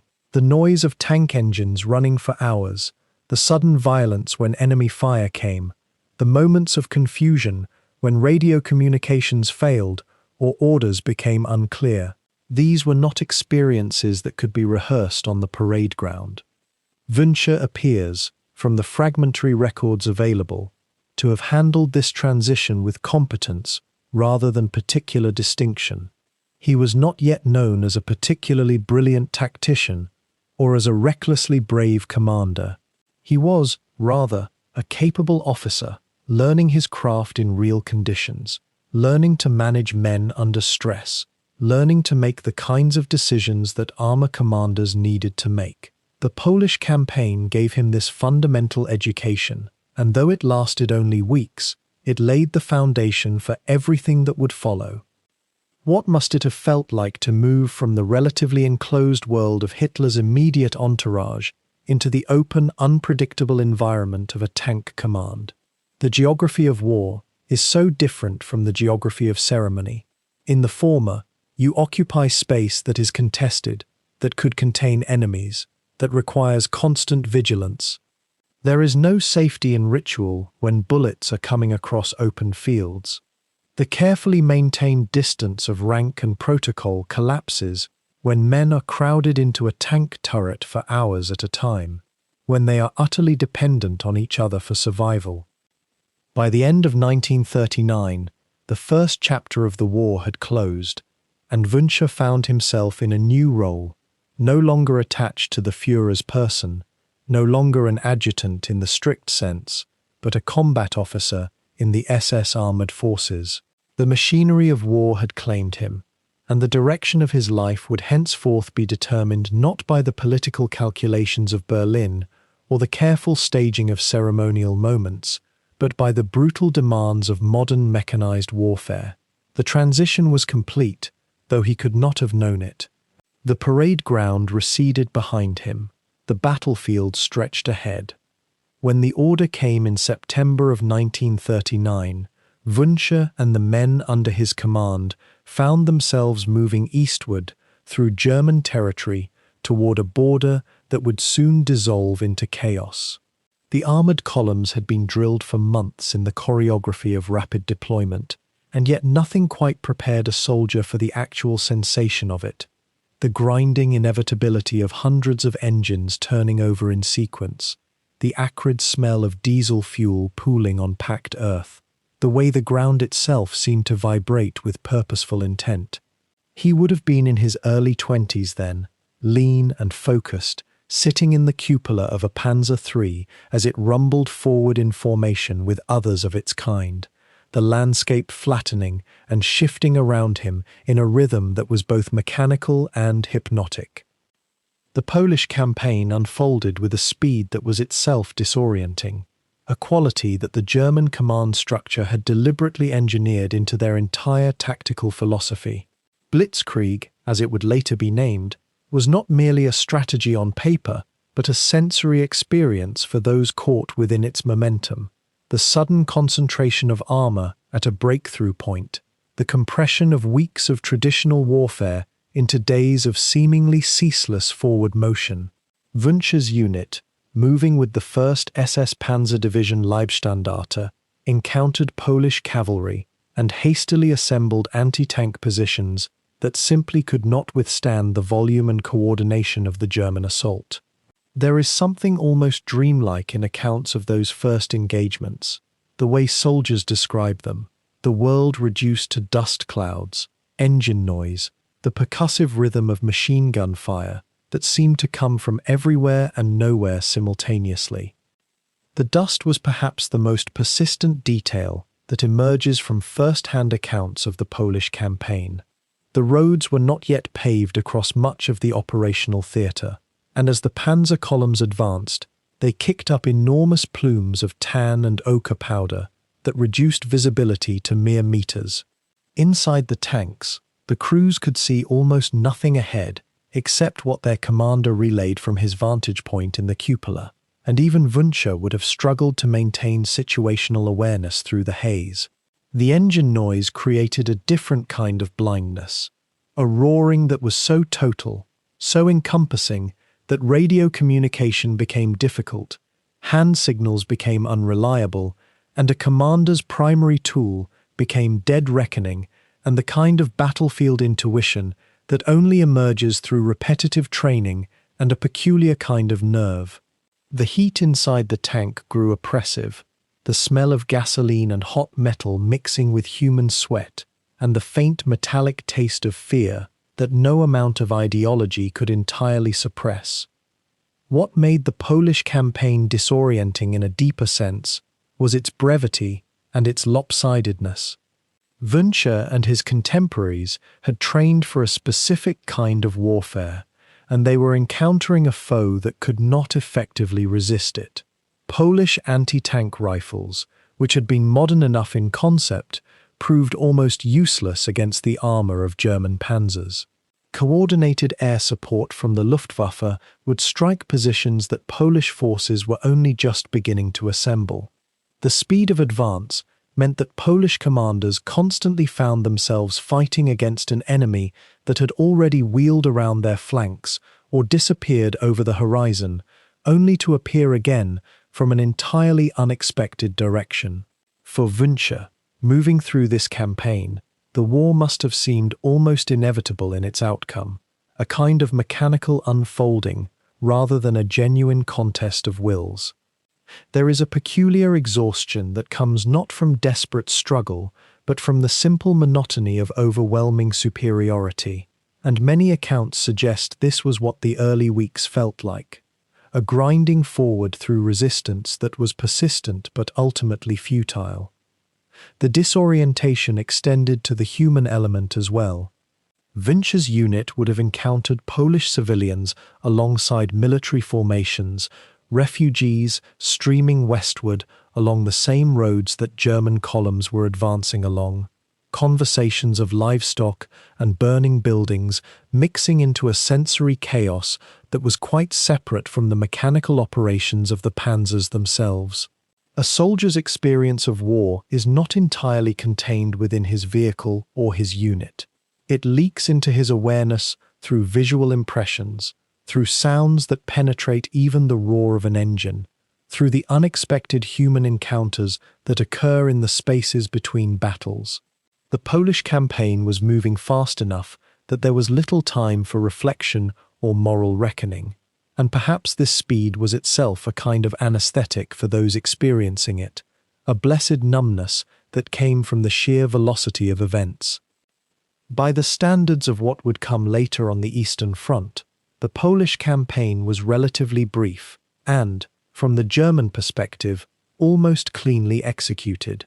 The Waffen-SS units, including Wünsche's division, would advance and consolidate gains without the grinding attrition that would characterize later campaigns. The technical lessons learned were subtle but important. The advantages of concentrated armor, the vulnerability of dispersed infantry, the necessity of seamless coordination between different arms of service. For Wünsche personally, the campaign would have served as a kind of rite of passage, the moment at which the theoretical knowledge of armored warfare became actual muscle memory, the instant when a soldier transitions from training to something that cannot be undone or forgotten. The dust eventually settled, as dust always does, and the campaign concluded with Poland partitioned and the German army standing along a new frontier, looking eastward toward a vastness that no amount of training could adequately prepare them for. But in those first weeks of September and early October, for a young tank officer like Wünsche, the sensation must have been one of almost hallucinatory clarity, the sense of participating in something vast and inevitable, the disorienting speed of victory, the strange numbness that comes from overwhelming an opponent who cannot effectively resist. The engine noise faded only when the engines were finally silenced, and in the quiet that followed, there would have been time to wonder what came next, though perhaps not much time to contemplate the deeper implications of what had already occurred. By the spring of 1940, Max Wünsche had moved from the ceremonial world of the Chancellery into something far more uncertain and immediate, the actual apparatus of armored warfare, where theories about blitzkrieg met the friction of reality. The German army's plans for France had been refined through the winter months, contingencies drawn and redrawn, and when the order came in May to move westward, Wünsche found himself part of a vast, coordinated machine that would reshape European history in the span of weeks. The crossing into Belgium was almost dreamlike in its swiftness. Tank columns moved through the night on narrow European roads that seemed hardly built for such weight and speed, and the sheer momentum of the German advance created a kind of disorientation in those who witnessed it, a sense that the normal rules of warfare no longer applied. Wünsche, now commanding a panzer section, would have felt the exhilaration of that movement, the vibration of the engine beneath him, the radio chatter crackling with orders and reports as the division pushed deeper into the Low Countries. The shock effect of the Blitzkrieg was in part technological, yes, but it was also psychological. The appearance of German armor where the French and British did not expect it, moving with a coordination and speed that seemed to defy the grinding stalemate of the First World War. The French campaign of 1940 has often been described as inevitable, a foregone conclusion. But to those living through those 7 weeks, it must have felt like nothing of the sort. The speed was perhaps the most intoxicating aspect of it. French fortifications, built to withstand a slow, grinding offensive, proved nearly useless against an enemy that simply bypassed them. The Maginot Line, that great series of concrete bunkers and gun emplacements, stood silent and almost mocking as German armor moved around it through the Ardennes and into France proper. One might wonder whether Wünsche, watching these defenses from the turret of his tank, felt a stirring of doubt, or whether the sheer momentum of success simply swept such questions away. As a junior officer, and then as a growing reputation among his peers, Wünsche began to earn notice for his aggressive tactics and his calm under pressure. Panzer warfare in 1940 was still relatively new, the tactics still being refined even as they were being executed. The coordination between tanks, infantry, and air support was in its infancy, and mistakes were corrected not in classrooms but in the field. A successful panzer officer in this period needed not just technical knowledge, but also the ability to make quick decisions with incomplete information, to improvise when circumstances demanded it. Wünsche appears to have possessed these qualities in measure. The countryside of northern France in May rolls gently, dotted with small towns and villages that had known peace for 2 decades.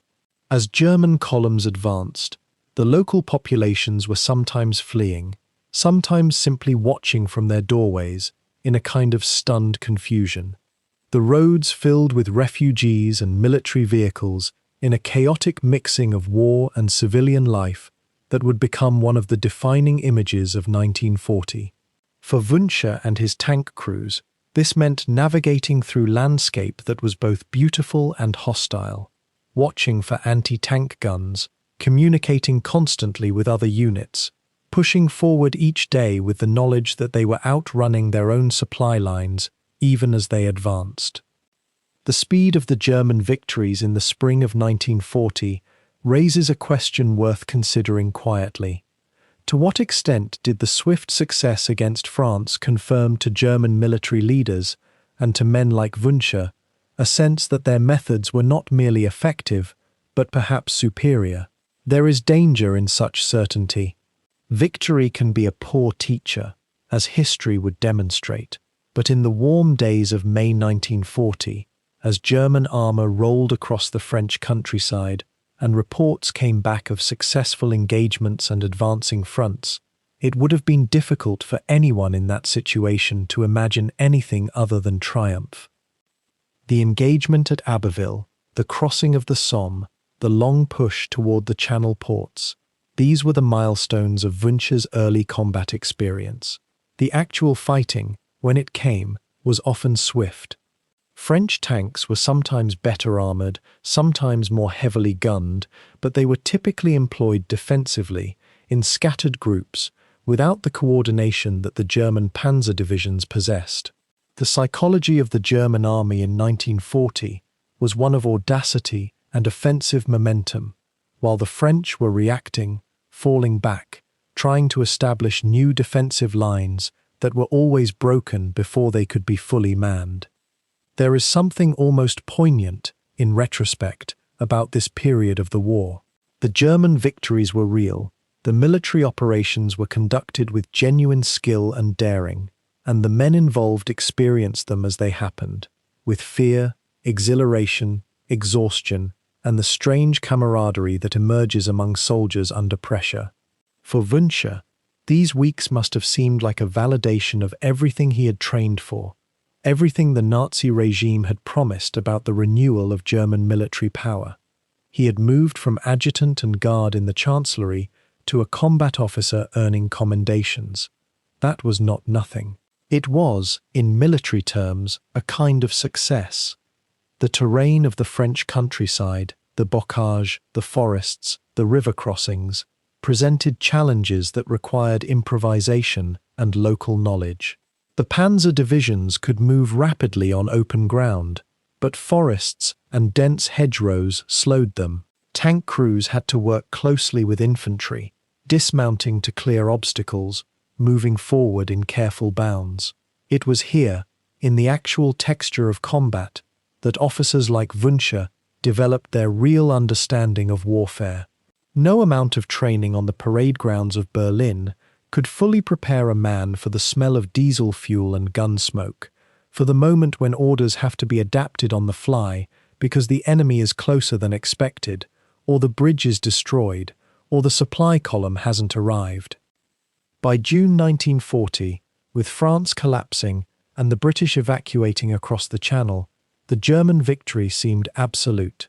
The speed of it all was still difficult to fully comprehend. Within 7 weeks, an entire nation had been knocked out of the war. Wünsche, like many German officers, would have watched these events with a mixture of professional satisfaction and perhaps some deeper, unexamined sense of destiny. The feeling that history itself was moving in a particular direction, and they were riding that current. It is a feeling that comes to soldiers in times of victory, and it is often a false feeling, though one cannot blame men for experiencing it. The French campaign established Wünsche's reputation as a capable tank officer.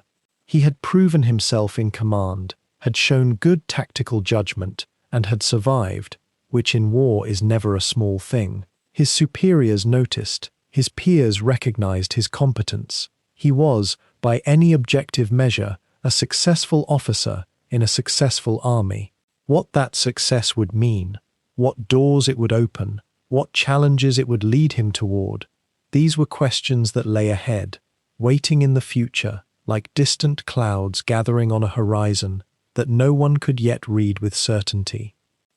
The year turned toward 1941, and the maps of Wünsche's world were about to expand in ways that would dwarf everything he had known before. Before the vast machinery of Barbarossa rumbled eastward, there was first the matter of the Balkans, a quieter campaign, though no less consequential to his rising reputation as a capable officer. In the spring of that year, German forces moved through Yugoslavia and Greece with the kind of swift, overwhelming momentum that had become the signature of panzer warfare. Wünsche was there, commanding his tanks through terrain that was altogether different from the flat plains of Poland or the open roads of France. The Balkans presented a different kind of puzzle. Narrow valleys, winding mountain passes, roads that seemed to have been designed by geography itself to impede armored columns. The Luftwaffe dominated the skies, as it always did in these early campaigns, and the resistance, though determined, was fragmented and lightly equipped. The operation lasted only weeks, and by May it was largely over. Wünsche's performance in this brief theatre had been competent, unremarkable in the way that competence can be when the outcome is never truly in doubt. What mattered more to those who watched him was what came next. In the early hours of June 22, 1941, Operation Barbarossa began. If the Balkans had been a prologue, this was the opening of an entirely different kind of drama, one that would reshape Wünsche's experience of war and define the remainder of his military life.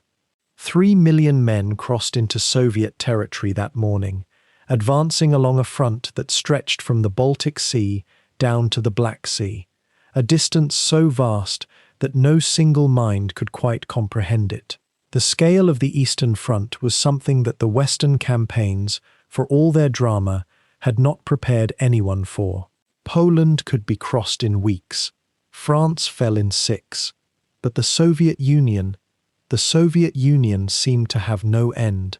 Behind every captured city lay another 100 kilometers of steppe. Behind every river crossed lay another range of forests. The very geography of Russia became a kind of enemy in itself, patient and impassive. Wünsche's unit moved eastward with the first wave of attackers, and what he encountered in those first weeks was a curious kind of disorientation born from abundance. German intelligence had severely underestimated the number of Soviet tanks in existence. Where there should have been a few thousand, there seemed to be tens of thousands. Where roads had been expected, there were often only muddy tracks that became impassable in heavy rain. Soviet resistance, though often poorly coordinated and frequently catastrophic in its consequences for the defenders, came from an almost inexhaustible supply of soldiers and equipment. The early victories were spectacular: vast encirclements, hundreds of thousands of prisoners, tanks destroyed by the thousand. But they were victories that, somehow, never quite ended the war. Each triumph seemed to generate the necessity for another, and another, and another still. The landscape itself was unlike anything Wünsche had encountered before. The bocage of France, dense and claustrophobic as it was, had at least been a landscape shaped by human hands over centuries. The Russian steppe rolled on in a kind of melancholy immensity, flat, often treeless, with a quality of emptiness that seemed to swallow armies whole. In winter, the temperature could drop so far that engine oil froze solid, and men were lost simply to cold, their bodies found in the spring thaw. In summer, the dust raised by moving columns was so thick that drivers could barely see the vehicle ahead of them. And always, always, there was the vastness, the sense that no matter how far you advanced, there was still more distance to cover, still more of Russia beyond the horizon. By the autumn of 1941, even as the German forces approached the gates of Moscow, the underlying reality was beginning to become apparent to thoughtful observers, though few were willing to voice it openly. The war could not be won by the methods that had succeeded so spectacularly in the West. The Soviets would not surrender because their capital fell. The Red Army, for all its early defeats and terrible losses, was not collapsing. It was withdrawing, yes, but it was withdrawing intact, regrouping, replacing its losses with new divisions raised from the seemingly bottomless reserves of the Soviet population. For Wünsche, operating as a tank commander in this immense theatre, the experience was transformative in ways that were quiet and persistent. He was learning that warfare on this scale was a different proposition altogether. The tactical victories that seemed so decisive in themselves were merely episodes in a much larger struggle. And the enemy, whatever its other characteristics, was not going to be beaten by speed alone. The vastness of the Eastern Front in these early months could be described in statistics: the number of kilometers advanced, the quantities of fuel consumed, the endless procession of replacement tanks and men moving eastward. But the true measure of it was something more experiential, more psychological. It was the sense of being one small point of consciousness in an enormous mechanism, advancing through a landscape that seemed indifferent to the struggles being played out upon it. Wünsche would have had time, in the quiet hours of night, perhaps after dark in a tank idled for the evening, to contemplate the strangeness of his situation. He was a skilled officer, a man recognized for his competence and his closeness to power. He had enjoyed success and advancement, and yet here he was, in a land that did not end, fighting an enemy that did not surrender, in a campaign that no one, if they had been honest about it, truly believed could be won in the way it had been conceived. The supply lines stretched back toward the Reich, becoming longer by the day. The further east the German armies advanced, the more fragile their connection to home became. Horse-drawn wagons and requisitioned vehicles labored along roads that turned to mud with each rainfall. Fuel was never quite plentiful enough. Ammunition had to be carefully rationed. The tanks themselves, superior as they were to most of what the Soviets could put against them, were machines that demanded constant maintenance in conditions that made maintenance extraordinarily difficult. Wünsche would have understood, at some level, that the mathematics of the situation were becoming increasingly unfavorable. But understanding and accepting are different things, and in the military hierarchy of the Third Reich, there was no mechanism for expressing such doubts. You advanced as ordered, you fought as directed. You did not question whether the enterprise itself made sense. As the year 1941 turned toward its end and the winter set in with increasing ferocity, Wünsche's experience of the Eastern Front was becoming defined by cold, by exhaustion, and by the grinding attrition of a campaign that had lost whatever element of swift decisiveness it had once possessed. The hopes for a quick victory, already dimming by autumn, were effectively extinguished by the Russian winter and by the failure of the German forces to capture Moscow. But the war would continue, it would deepen, and Wünsche would continue with it, moving through the vast spaces of the Soviet Union, a capable officer in an increasingly desperate enterprise.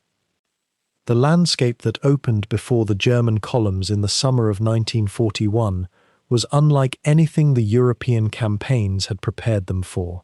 The vast flatness of Western Russia, broken only by thin forests and rivers whose names were difficult even for German tongues to hold, seemed to extend without boundary or mercy into a horizon that never quite arrived. Wünsche, now commanding at company and then battalion level within his SS Panzer unit, found himself navigating not merely a military campaign, but an entirely different scale of warfare, one in which the speed and decisive tactics that had worked so brilliantly in France became almost quaint against the sheer depth of Soviet territory and the seemingly inexhaustible reserves of men and machines that emerged from beyond each conquered line. The Eastern Front was a different war entirely, where the Blitzkrieg had turned on rapid breakthrough and the collapse of enemy will. Russia presented a scenario in which victories themselves seemed to dissolve into the vastness behind them. A town taken in the morning might require defending by nightfall as Soviet counterattacks flowed in from unexpected directions. Supply lines stretched so thin they became nearly theoretical. Officers like Wünsche, accustomed to the clean mechanics of armored warfare, found themselves managing not just tanks, but hunger, exhaustion, and the strange paralysis that came from fighting an enemy that refused, on some fundamental level, to acknowledge defeat even when tactically destroyed. The winters were perhaps the most disorienting element for a Saxon officer trained in European warfare. The first winter of 1941 and 1942 arrived with a ferocity that German command had genuinely not anticipated, despite the abundance of historical warning. Temperatures dropped to levels that made engines refuse to turn over, that froze diesel fuel solid in tanks, that turned the landscape white and then grey, and then almost colourless under low, pressing skies that seemed to lower themselves closer each day. Frostbite became as common as ammunition expenditure. Men developed what was clinically called trench foot, even when moving. Wünsche would have witnessed the strange brittleness that came to his soldiers after weeks in such cold, a numbness that was not only physical but seemed to settle into the mind as well, creating a kind of waking hibernation in which decision-making became slower, responses duller, will itself seeming to crystallize and become fragile. In such conditions, command became an exercise in preserving men as much as engaging the enemy. The panzer divisions, designed for rapid maneuver, found themselves locked into positional warfare, their vehicles dug into frozen earth, crews huddling in insufficient shelter, the tanks themselves requiring constant maintenance just to remain operational in temperatures that made metal brittle and rubber unusable. There is something almost unbearable in imagining officers like Wünsche calculating how to keep engines warm enough to function, how to ration fuel in a theatre where fuel itself froze, how to rotate men through the handful of heated positions when dozens needed shelter. Yet the Eastern Front was not merely a story of cold and logistics, and it would be a distortion of history to render it so. The Waffen-SS units, including those in which Wünsche served, were not simply soldiers executing military objectives with professional detachment. They were instruments of a regime that had explicit ideological goals in Eastern Europe, and many of the men within them, particularly the SS cadre, held to those ideologies with a fervor that transformed combat into something darker than battlefield necessity. It is here that the historical record becomes difficult to inhabit without moral weight, and it is important to acknowledge this plainly, even in a gentle narration. SS units committed atrocities on the Eastern Front with a frequency and scale that exceeded even the general brutality of warfare. The murder of civilians, the execution of prisoners, the systematic destruction of villages and their inhabitants, these were not isolated incidents or the inevitable excess of combat, but rather patterns of behavior that reflected both explicit orders from higher command and an ideological commitment to destruction that went beyond military logic. Wünsche, as an officer in the SS, occupied a position within this structure. Whether he personally participated in or ordered such acts is difficult to establish with certainty from available historical records. Some accounts suggest he was primarily focused on tactical command of armor and relatively removed from the worst atrocities. Other interpretations are less charitable, arguing that command responsibility itself was sufficient culpability. The truth, as is often the case with such questions, likely resides in a space between these poles, a space in which a capable officer could compartmentalize, could focus on his specific orders and his soldiers' survival, while existing within and benefiting from a system predicated on dehumanization and mass murder. The winters deepened. The war, instead of concluding with a German victory that Nazi leadership had confidently expected in the summer of 1941, stretched into months and then years of grinding attrition. Soviet forces, despite catastrophic initial losses, reformed and counterattacked. German technological superiority in tanks and air power could not overcome the reality that Germany was fighting an enemy with far greater reserves of manpower and industrial capacity operating in terrain favorable to their defense. Wünsche's units were engaged in some of the most intense armored engagements of the war during these years, particularly around Kursk in 1943, where the largest tank battle in history would eventually unfold. The Kursk salient, that bulge in the front line created by Soviet advances, represented to German command an opportunity for an encirclement that might restore strategic initiative. For Wünsche and his panzer crews, it meant engaging in combat of such intensity and scale that it seemed almost abstract in its magnitude. Hundreds of tanks maneuvering across open steppe, artillery concentrations so heavy the earth itself seemed to shake, losses so rapid that replacements arrived already marked for probable death.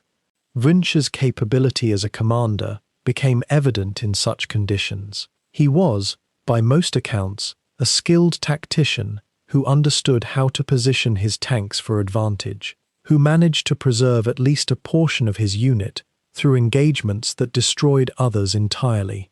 But skill in such circumstances was almost a curse, because it meant remaining alive long enough to witness the cumulative failure of the German strategic position, to see victories that accomplished nothing, to experience victories that transformed overnight into retreats.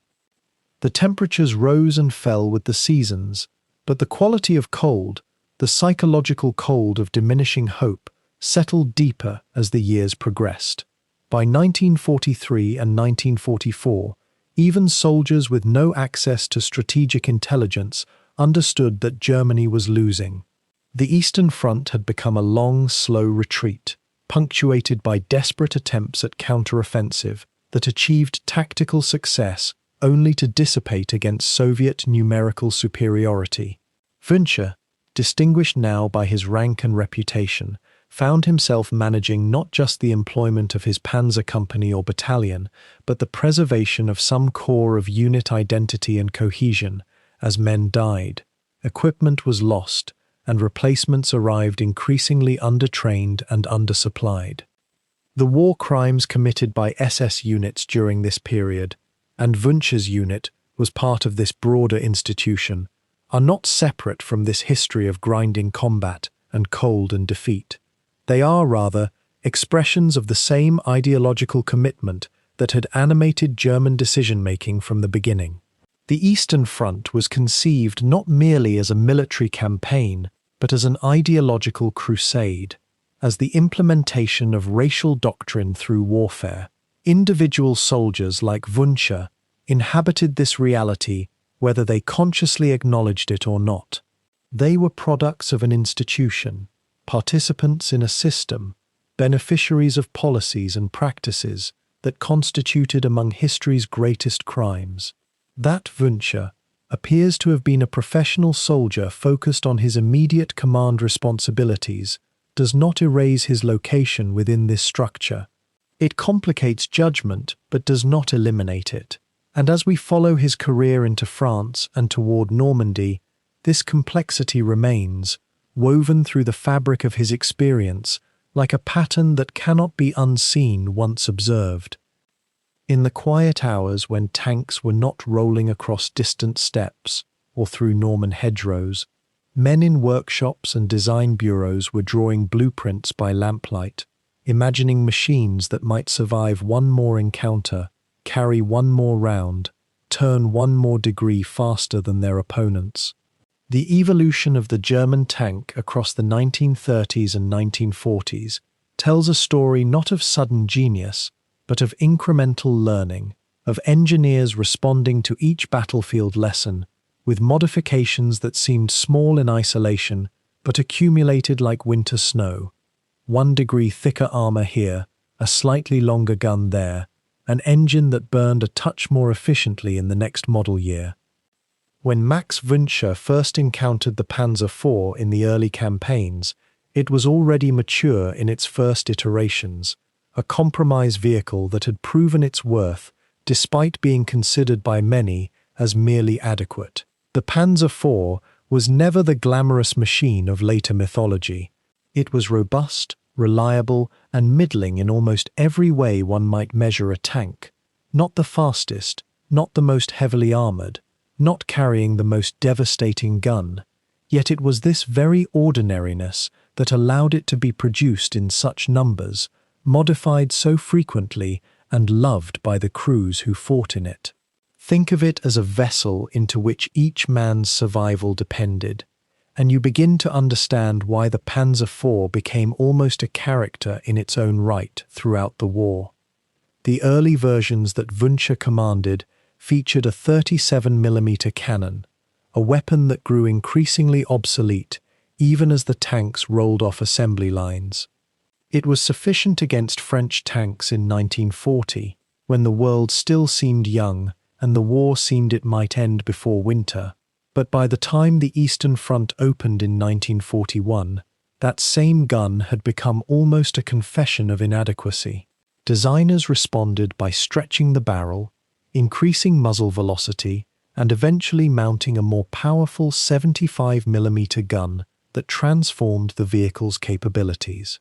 Imagine the incremental process, each modification a conversation between combat reports from the front and the patient work of technicians in factories far from gunfire. The engine of the Panzer IV, a Maybach liquid-cooled V12, became legendary not for its power, but for its remarkable reliability. In the frozen expanses of Russia, where tank crews faced temperatures that could freeze hydraulic fluids solid and crack diesel engines like ice, the Maybach's design proved thoughtful, even merciful. The cooling system required constant attention, constant vigilance, but it worked. Men learned to drain the radiators at night, to wrap engines in blankets, to coax these machines through conditions that would have seemed impossible in the temperate zones of France or Poland. There is something almost tender in the relationship between a crew and an engine that will not fail them, and Wünsche's men, like thousands of others, would have developed that intimate knowledge of their machine's heartbeat, its moods, its particular sounds. As the war deepened and German designers recognized the superiority of Soviet armor, the response came not with revolutionary thinking, but with patient iteration. The Panzer IV's armor, originally sufficient, was supplemented with additional plates welded to the hull and turret, a process called schürzen or skirting. These side plates, made of spaced steel or sometimes even perforated iron, were not always effective, but they represented the designer's acknowledgement of a problem and his attempt at a solution. Each generation of Panzer IV carried more of these additions, more protection, more weight, and this accumulation of defensive measures speaks to the slow realization that German industry might not be able to simply outmaneuver its enemies forever. Yet for all its modifications, the Panzer IV eventually became something like a tired veteran, being asked to do jobs it was never intended to perform.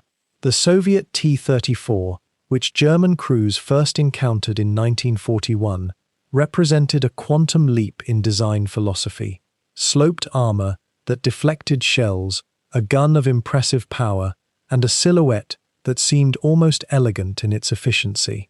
German designers studied captured T-34s with a kind of reverent intensity, understanding that they were looking at the future, and the future demanded a response more fundamental than simple incremental improvement.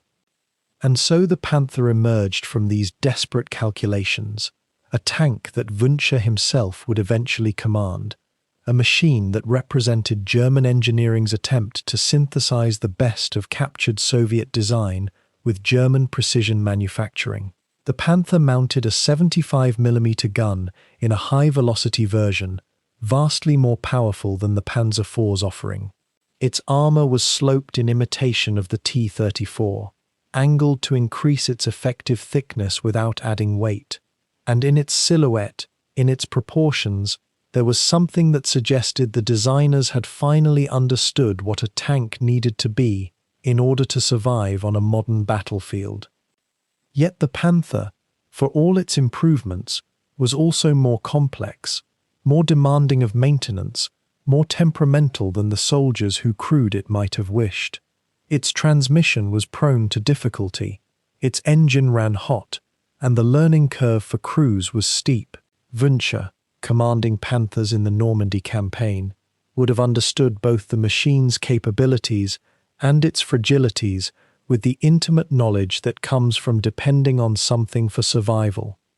The Panther could penetrate Soviet armor at distances where Soviet guns could not reach it, a mathematician's advantage translated into three-dimensional steel. The progression from Panzer IV to Panther represents something almost poignant about the war itself, a design lineage that shows how men attempted to solve yesterday's problems with tomorrow's machines, always chasing an enemy who was solving his own problems in parallel.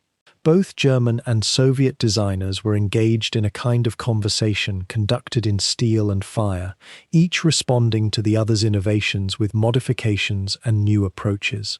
What is remarkable, when one pauses to consider it calmly, is how much ingenuity and human intelligence went into these machines, the thousands of engineers, the millions of rivets, the careful mathematics of ballistics and armor thickness, all of it directed toward the goal of keeping crew members alive for one more battle, one more engagement, one more day. The Panther represented a kind of apex of this design evolution, a moment when German engineering caught up with, and perhaps briefly exceeded, Soviet achievement. It carried 75 tons of weight, with a grace that seemed almost impossible. Its tracks distributed that load across yards of mud, or snow, or rocky ground. Its gun fired a projectile that traveled at 2,800 meters per second, and at close range Against most Allied armor, that projectile was nearly unstoppable. Crews who transitioned from Panzer IVs to Panthers often felt they had been handed a considerable improvement in their odds of survival, though with that improvement came new complexities, new vulnerabilities of a different sort. Consider for a moment the quietness of a tank at rest, its engine ticking as it cools, its crew checking rounds and supplies in the gathering darkness. These men depended on the knowledge accumulated by thousands of workers in factories, on calculations verified and re-verified by engineers who would never see the machines in combat, on decisions made in conference rooms and trenches both.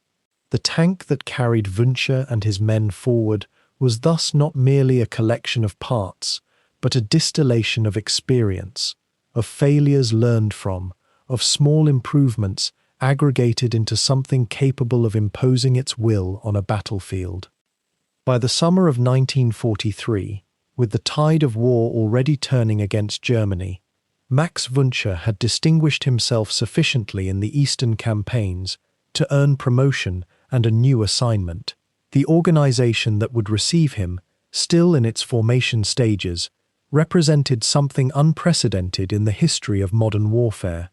A division built not around the hardened veterans of years of combat, but around conscripted adolescents, some barely old enough to shave.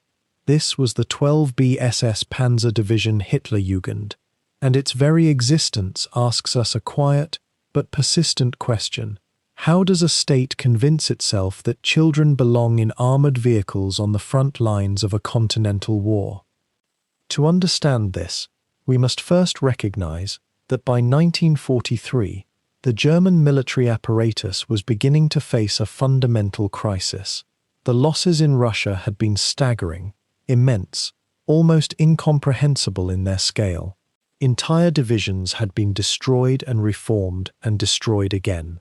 The draft had pulled virtually every available man into the Wehrmacht and the Waffen-SS.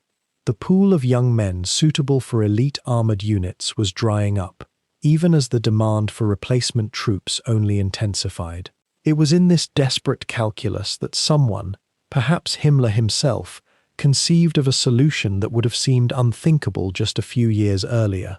Recruit the Hitler Youth movement wholesale. Take those teenage boys who had been indoctrinated into party ideology since childhood, give them weapons and tanks, and place them under the command of seasoned SS officers like Wünsche.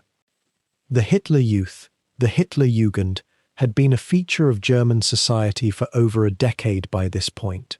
It was a vast, regimented organization that operated in parallel with regular education, training boys in physical discipline, marksmanship, and unquestioning obedience to the state.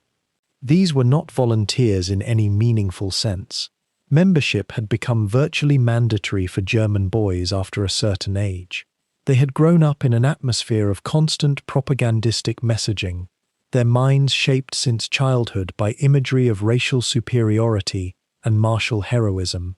To the regime's calculating eyes, they represented a resource ready to be harvested, ideologically primed and accustomed to submission to authority. The division that bore their name would officially form in the spring of 1944, though its nucleus had been assembling for months prior. Wünsche, as an experienced panzer officer with proven leadership abilities and impeccable SS credentials, was stationed with the division to help with its organization and training. There were, certainly, pockets of older NCOs and officer cadre, the skeletal structure that would command the formation. But the bulk of the division's personnel were teenage boys, some as young as 16, many 17 or 18, fresh-faced and lean in their new uniforms. One might ask, what goes through the mind of a seasoned commander when he first surveys such a force? Did he feel a tremor of dissonance, or had he become so accustomed to the abnormal that this simply registered as another operational problem to be solved? The training regimen that unfolded in the French countryside, in orchards and small towns behind the front lines, was intense by necessity. Wünsche and the other commanders had perhaps 6 months, maybe less, to transform teenagers into functioning tank crews. A panzer crew operates as an intricate unit. The gunner must coordinate with the loader. The turret traverse must synchronize with the commander's bearings. The driver must respond instantly to spoken instructions while managing a vehicle that demanded physical strength and mechanical sensibility, far beyond anything these boys had previously encountered. There was no luxury of time for gradual acclimation. They drilled relentlessly. Hour after hour, they practiced loading procedures, gunnery sequences, emergency protocols. The tanks themselves, either Panzer IVs or increasingly the newer Panther tanks, became their classroom and their daily reality. What made this conscription of teenagers not merely acceptable but celebrated within Nazi ideology was precisely the fact that they had been prepared for it since childhood. The Hitler Youth movement had done its cultural work. These boys did not arrive as skeptical civilians reluctant for war. Many of them arrived believing, genuinely believing, that they were embarking on a great historical mission, that they were the bearers of a superior civilization called upon to defend their fatherland against the decadent and inferior enemies surrounding it. That indoctrination, absorbed through a decade of ceremony and messaging and peer pressure, made them compliant, even in the face of the absolute horror they were being sent toward. Yet there remains something poignant in the historical record, something that survives in letters and memoirs and testimony. Many of these boys, despite their ideological conditioning, were aware at some level that they were being asked to do something unprecedented and terrible. Some of them, in the quiet moments away from the drilling and the propaganda, expressed uncertainty, even dread. One encounters accounts of teenage soldiers wondering, in whispered conversations after lights out, whether they would survive, whether they wanted to survive, whether the ideology they had been fed was actually true, or whether they were simply fodder for a regime that valued them only so long as they could operate a weapon. Wünsche, in his official capacity overseeing training, would have been insulated from such private doubts. His role was tactical and organizational. He reported to his superiors on readiness metrics, on gunnery accuracy scores, on the speed at which crews could deploy and maneuver. He was, in the language of military bureaucracy, executing orders and fulfilling his function. Yet the question lingers, as it does for many of the actors in this vast historical drama. At what point does professional competence become complicity?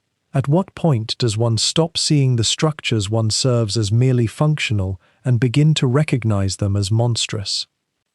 The training period, which stretched from late 1943 into the spring of 1944, was conducted in relative safety, at least. The division trained in the interior of France, in Normandy itself and in nearby regions, in areas far enough from the front to allow for organized drilling without immediate contact with enemy forces. But the spectre of what was coming hung over it all.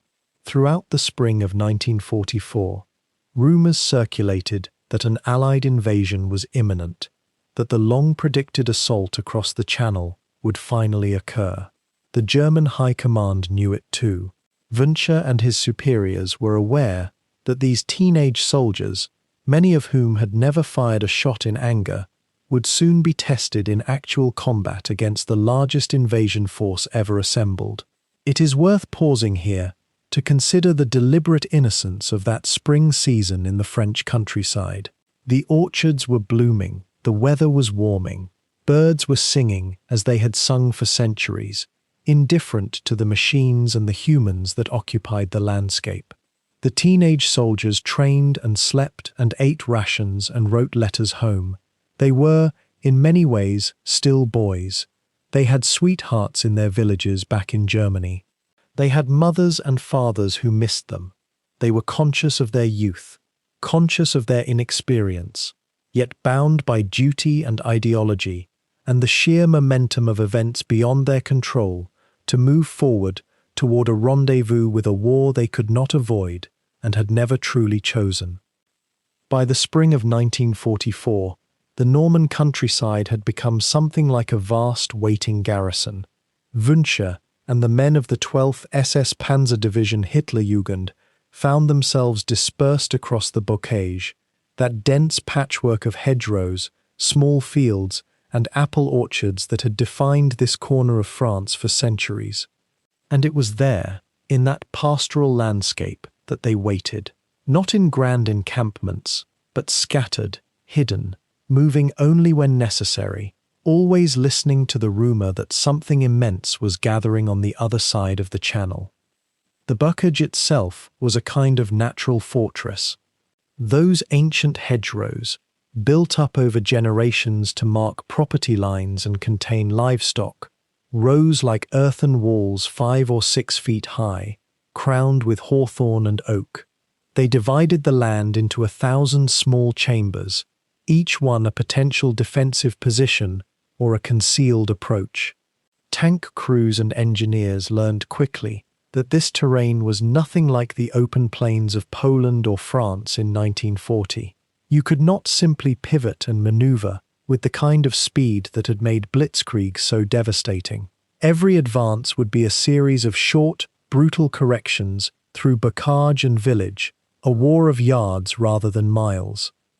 Wünsche, by this time, held the rank of Sturmbannführer, a major in the Waffen-SS, and his position within the division gave him sight of the larger puzzle, even as ordinary soldiers could only perceive their immediate surroundings. He knew that the Hitlerjugend division, for all its youth and ideological fervor, had been assembled partly because of manpower shortages elsewhere on the German line. The average age of its panzer crews was barely 20. Many had grown up in Hitler Youth organizations from childhood. They knew nothing but the war, and they carried a kind of zealous certainty that younger men often do. Whether this was strength or vulnerability would become a question the Norman campaign would answer in blood. Through April and into May, the division moved into position. Here and there, a Panzer IV or a Panzer V Panther, those elegant, sloping-hulled machines that represented the latest in German armor technology, would be concealed beneath camouflage netting in an orchard, its engine cold, its crew waiting in nearby farmhouses or dug-in positions. The sound discipline was absolute. No unnecessary movement, no radio chatter. The German command structure, anticipating invasion somewhere along the coast, had dispersed its armoured reserves with great care, but the uncertainty gnawed. Where would they come? The Pas-de-Calais seemed the most likely spot, a shorter crossing, closer to Germany itself. But could one be certain? The Norman towns and villages, Caen with its ancient cathedral and its narrow medieval streets, Villedieu-les-Bailleuls, Tilly-sur-Seulles, Aunay-sur-Odon, all of them had become something like occupied fortresses within an occupied land. The local French population moved through these spaces with a kind of muted resignation, aware that something terrible was coming, uncertain whom to fear more, the German soldiers who billeted among them, or the Allied bombers and invasion force that grew closer each day. The farmers tended their orchards. Engineers reinforced defensive positions, and throughout it all there was a quality of suspension, as if time itself had slowed. For the ordinary panzer crews, the waiting bred a peculiar form of tension. They cleaned their weapons repeatedly. They studied maps they had already memorized. Some wrote letters home, never certain they would be sent. Others maintained the vehicles, checking tracks, ensuring ammunition was properly stored, testing engines in brief, quiet bursts. The discipline of German military culture provided structure to this waiting, but it could not dispel the knowledge that invasion was not a matter of if, but when. And when it came, the bocage would become a kind of maze where tanks would be as vulnerable as they were powerful. Intelligence reports arrived regularly at divisional headquarters. The Allies were gathering an invasion force of unprecedented scale. Everyone knew this. What remained unknown was the specific timing and location. Some officers believed the invasion would come in mid-May. Others thought June more likely. Still others, perhaps more pessimistically, wondered if the Allies might attempt a feint first, a small landing to draw German reserves away from the true invasion site. The German High Command itself was divided on these questions, and that division of opinion filtered down through the chain of command, creating an atmosphere of uncertainty that was perhaps more corrosive than simple, known danger. Wünsche, like many experienced officers, understood that the bocage would be a different kind of war. The sweeping maneuvers that had characterized earlier campaigns would be impossible here. Tank warfare in such dense terrain would become a matter of cunning ambush, of exploiting brief sightlines, of coordinating infantry with armor in ways that required perfect communication and discipline. The Hitlerjugend's youth and training made them capable of this. But capability and survival were not always the same thing. The French bocage, for all its rural beauty in springtime, would soon become a trap, though for whom precisely remained to be determined. The apple trees blossomed white that spring, as they had blossomed for centuries, indifferent to the machinery of war that now hid beneath their branches. The fields turned green, cattle grazed, and in farmhouses and concealed positions throughout the Norman countryside, thousands of German soldiers waited in the gathering darkness of late May 1944, conscious that they were about to be tested in a way that no amount of training could fully prepare them for. The invasion was coming. They could feel it in the increased air activity, in the intercepted radio signals, in the accelerating rhythm of orders and counterorders from above, and so they waited, tanks fueled and ready, ammunition stacked, crews disciplined and alert, for the storm that would break upon them within a matter of days.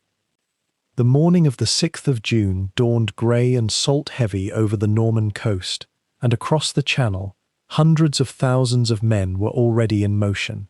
For Max Wünsche, stationed inland near Caen with the 12th SS Panzer Division, the first hours brought a peculiar kind of tension, the waiting that precedes all large events, when information arrives in fragments and rumors travel faster than certainty.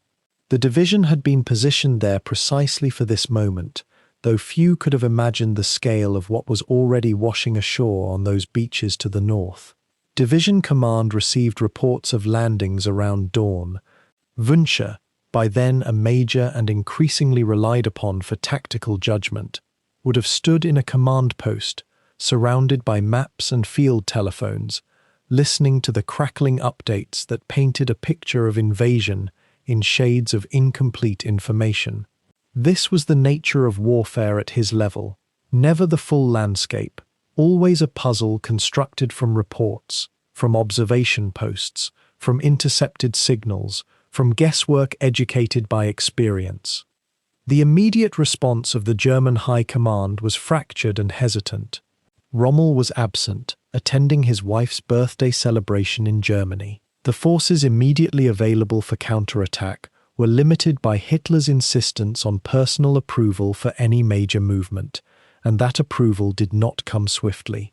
This delay, measured in hours that would prove catastrophic, meant that the panzer divisions tasked with defeating the invasion before it could establish itself did not receive their marching orders until later in the day. For Wünsche and the men under his command, the afternoon brought the grinding reality of mechanized movement on roads clogged with traffic, civilian refugees, and the slowly building chaos of a nation attempting to respond to catastrophe. The bocage itself became an obstacle. Those high hedgerows that had shaped the landscape for centuries now channeled movement into predictable routes that would soon draw artillery fire from aircraft circling overhead. Consider the peculiar burden of a commander in such circumstances. Wünsche held responsibility for the lives of hundreds of men and the operation of dozens of tanks, yet the larger strategic picture remained obscured. He could see only the section of the battlefield immediately before him, could make decisions only within the narrow constraints of orders received from superiors who themselves operated with imperfect knowledge.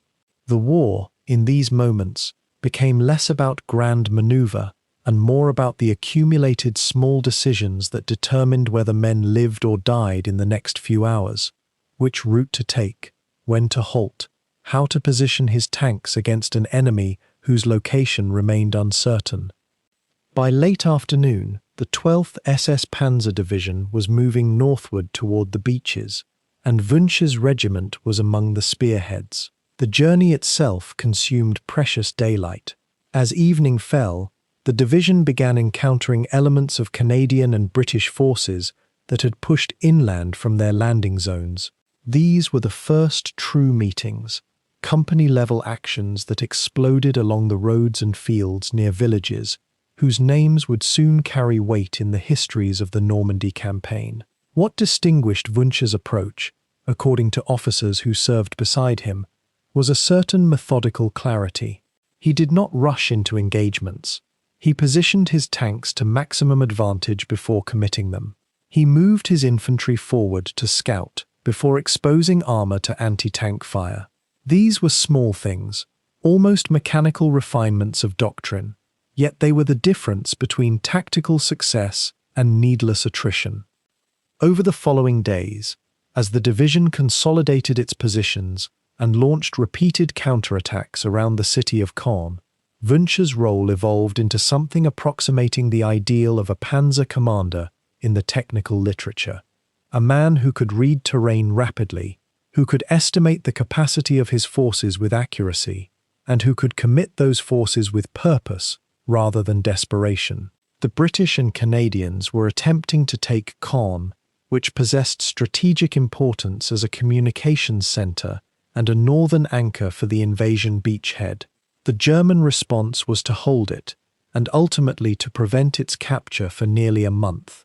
In this grinding, attritional struggle, Wünsche found himself conducting what might be called classical defensive operations, choosing ground that favoured the defender, creating overlapping fields of fire, maintaining reserves for counterattack. What is worth understanding, as the mind drifts through these events, is that Wünsche's actions during this period, however competent, were not remarkable in the sense of being unusual. Many panzer officers conducted similar operations with similar skill. What made this phase of his war notable was not superhuman achievement, but rather a kind of professional adequacy under pressure, the ability to maintain discipline and tactical sense when confusion and fear were the natural responses to invasion. His decisions mattered. They determined whether tanks survived their next engagement, whether crews went home or did not.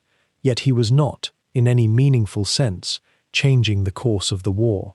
Even had he been more brilliant, even had every tactical engagement gone perfectly, the fundamental arithmetic of the invasion would have remained unchanged. The Allies had overwhelming air superiority. They had numerical advantage in infantry and growing superiority in armor. They could replace losses. Germany increasingly could not. During the heaviest fighting around Caen, in the days immediately following the landings, Wünsche's command post would have been a place of controlled urgency. Maps would have been marked and remarked as the situation shifted. Field telephones would have carried conversations with subordinate commanders requesting guidance, with superior officers demanding situation reports, with artillery spotters calling in fires on enemy positions. The noise of combat would have been audible in the distance, the deeper crump of artillery, the sharper crack of anti-tank guns, the distinctive sound of panzer engines, and the higher-pitched mechanical growl of lighter vehicles.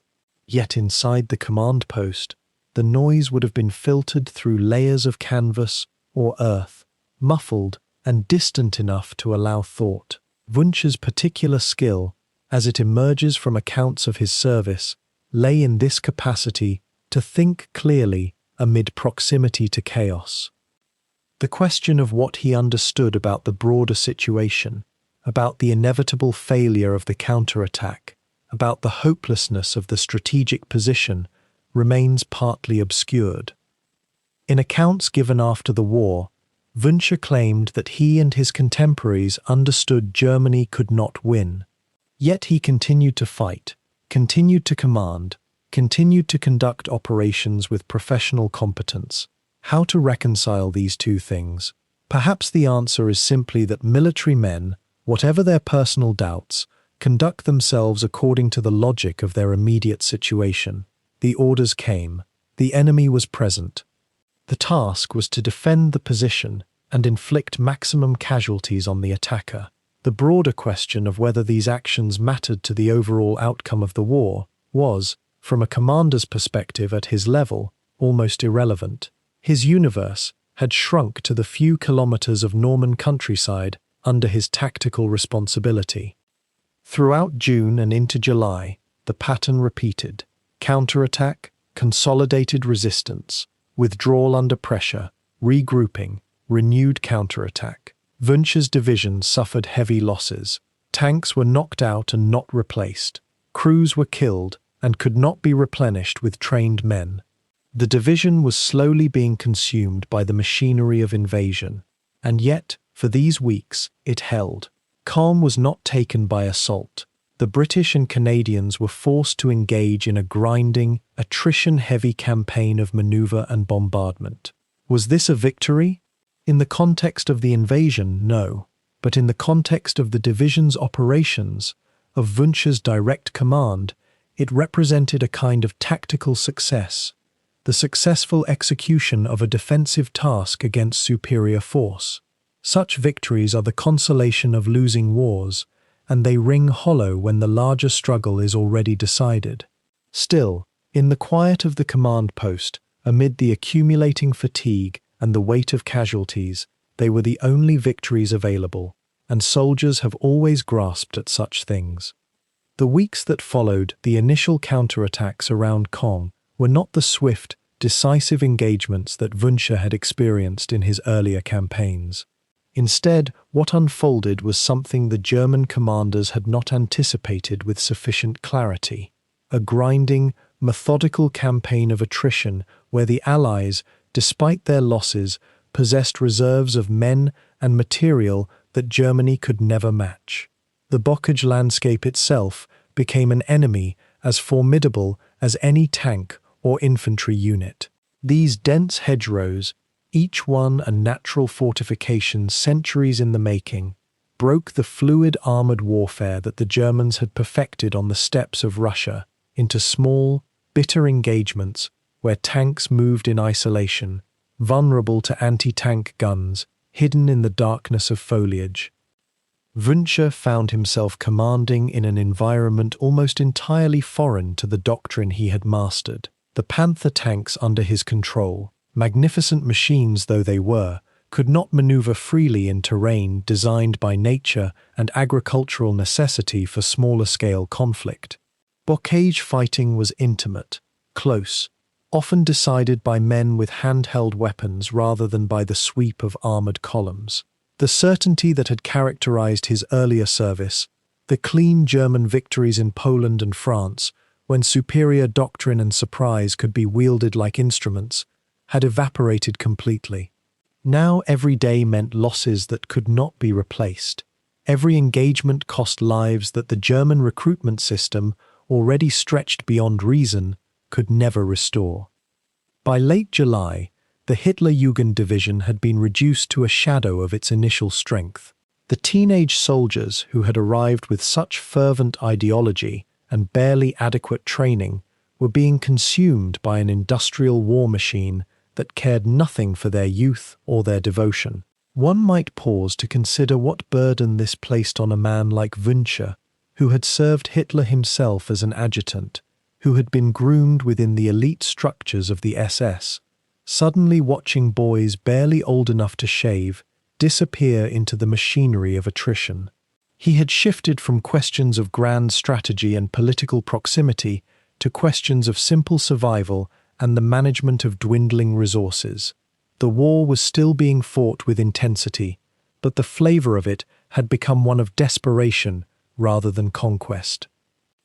The narrative of the Normandy campaign, for the German forces is often compressed in historical memory into the grand strategic failure, the inability to push the Allies back into the sea, the slow realization that the war could not be won. But for men like Wünsche, living through it day by day, it was something quieter and more personal. It was the accumulation of small withdrawals, the loss of ground that had been held at terrible cost, the knowledge that every tactical decision was being made in an environment where the enemy could afford mistakes and Germany could not. In early August, as the Falaise pocket began to close around German forces, the situation became increasingly urgent. The Allies were not merely defending the beachhead they had established. They were beginning to encircle and trap the German armies that had been drawn into the grinding battles around Caen and further south. Wünsche's command remained actively engaged in the fighting, attempting both to hold positions and to execute tactical movements that were supposed to relieve pressure on other units. The coordination of these movements, however, was becoming increasingly difficult. Communications were disrupted. The flow of orders from higher command was fragmentary. The clarity of military hierarchy was breaking down under the weight of continuous combat. On August 14th, Wünsche's position came under attack from multiple directions. The exact circumstances, like so many tactical details from those final days of the Falaise campaign, are recorded somewhat differently in various accounts. The fog of war was genuine, and the men involved were understandably focused on their immediate survival rather than on later historical documentation. What is clear is that Wünsche was wounded during this engagement, the details of the wound itself varying slightly depending on the source consulted. Some accounts suggest it was a head wound from artillery fire. Others describe it as shrapnel across his body. The injury, whatever its precise nature, was significant enough to incapacitate him from further command. In the midst of chaos and destruction, in the wreckage of burning vehicles, and amid the noise of artillery and small arms fire, a German panzer commander who had begun his military career on parade grounds reviewing troops with Adolf Hitler found himself among the wounded and the dying. There is something quieting about that moment, if one allows oneself to contemplate it. The transformation from proximity to power to the anonymity of a wounded soldier waiting for medical attention, or possibly for capture, is neither glorious nor terrible. It is simply human. The machinery of war continues its grinding work, indifferent to the rank or the previous importance of any individual caught within it. What followed was capture by Allied forces, and the transition from the role of commanding officer to prisoner of war. The moment of capture itself, for a man of Wünsche's background, carried a particular weight. He had been part of the SS. He had held positions of elite responsibility. He had been close to Hitler. He understood, at some level, what the emergence of Allied victory meant for men in his position. There would be interrogations. There would be investigations. There would be questions about war crimes, about the behavior of his unit, about the extent of his knowledge and complicity in the atrocities committed by SS units on the Eastern Front, and now, in smaller measure, in Normandy. The immediate present, however, was simpler than the distant future. There was pain from his wounds. There was the disorientation of sudden removal from command, from the only role and identity he had constructed in his adult life. There was the shock of defeat, not the abstract understanding that Germany could not ultimately win this war, which some German commanders had begun to grasp by August 1944, but the concrete experience of standing among the losers, among the captured. Around him, the Falaise pocket was collapsing completely. Thousands of German soldiers were being rounded up.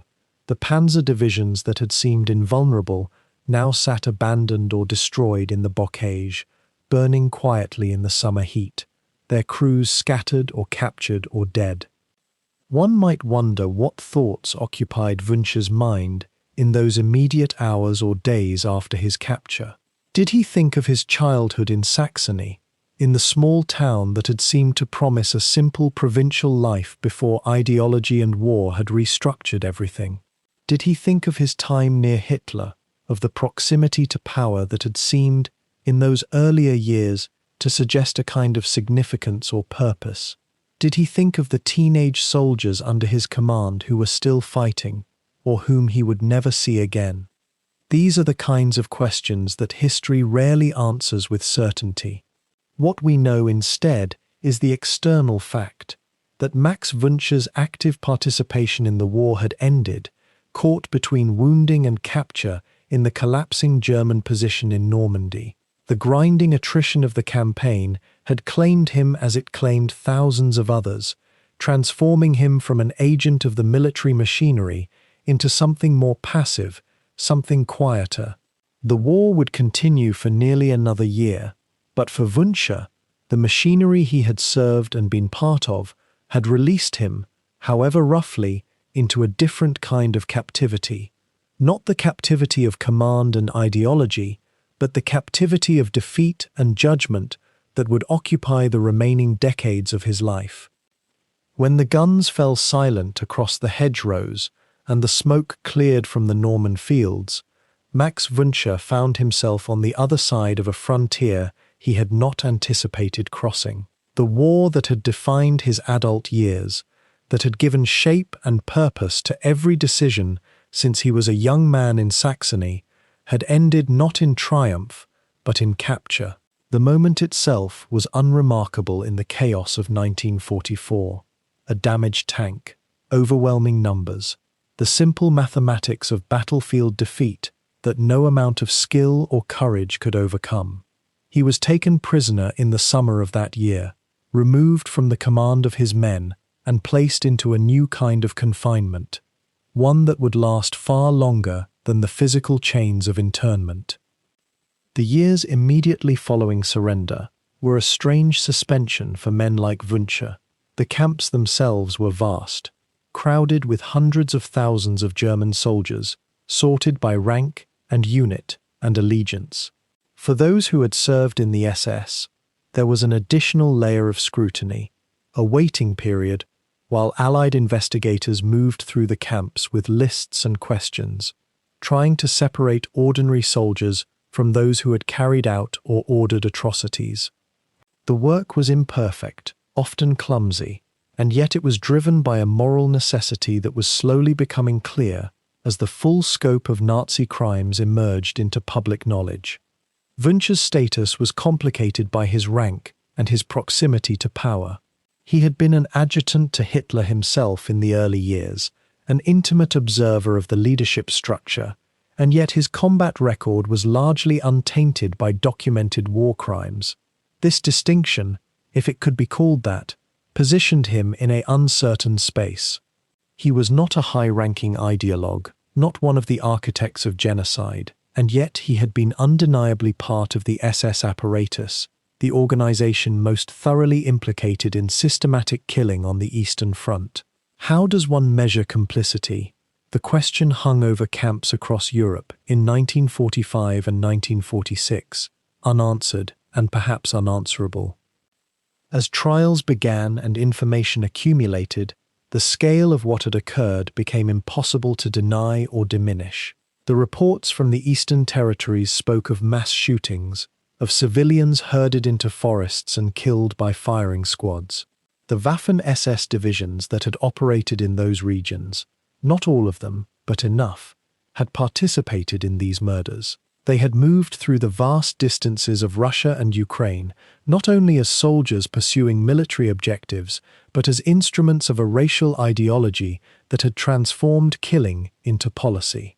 Wünsche's own division, the Das Reich Division, had engaged in atrocities during the campaign in the Soviet Union, though the extent of his personal knowledge or involvement remained a matter of historical uncertainty. The records were incomplete, the memories of survivors fragmented, the voices of the dead absent from the proceedings. In 1948, as the immediate post-war chaos began to settle into something more like order, Wünsche was convicted as a war criminal by a French court and sentenced to death. It was a verdict reached not through the grand tribunal at Nuremberg, but through the smaller machinery of French military justice, working with the evidence available and the understanding of war crimes that existed in that moment. The conviction was real, the sentence was carried out in formal proceedings, and for a time it seemed that his story would end in execution. Yet nothing in the post-war world moved in simple lines. Politics and diplomacy and the emerging Cold War created currents that flowed beneath the surface of justice. Germany was being divided and reconstructed. The Federal Republic in the West was becoming an ally against the Soviet threat, and there was a growing reluctance among Western powers to spend resources pursuing old grievances when living enemies loomed.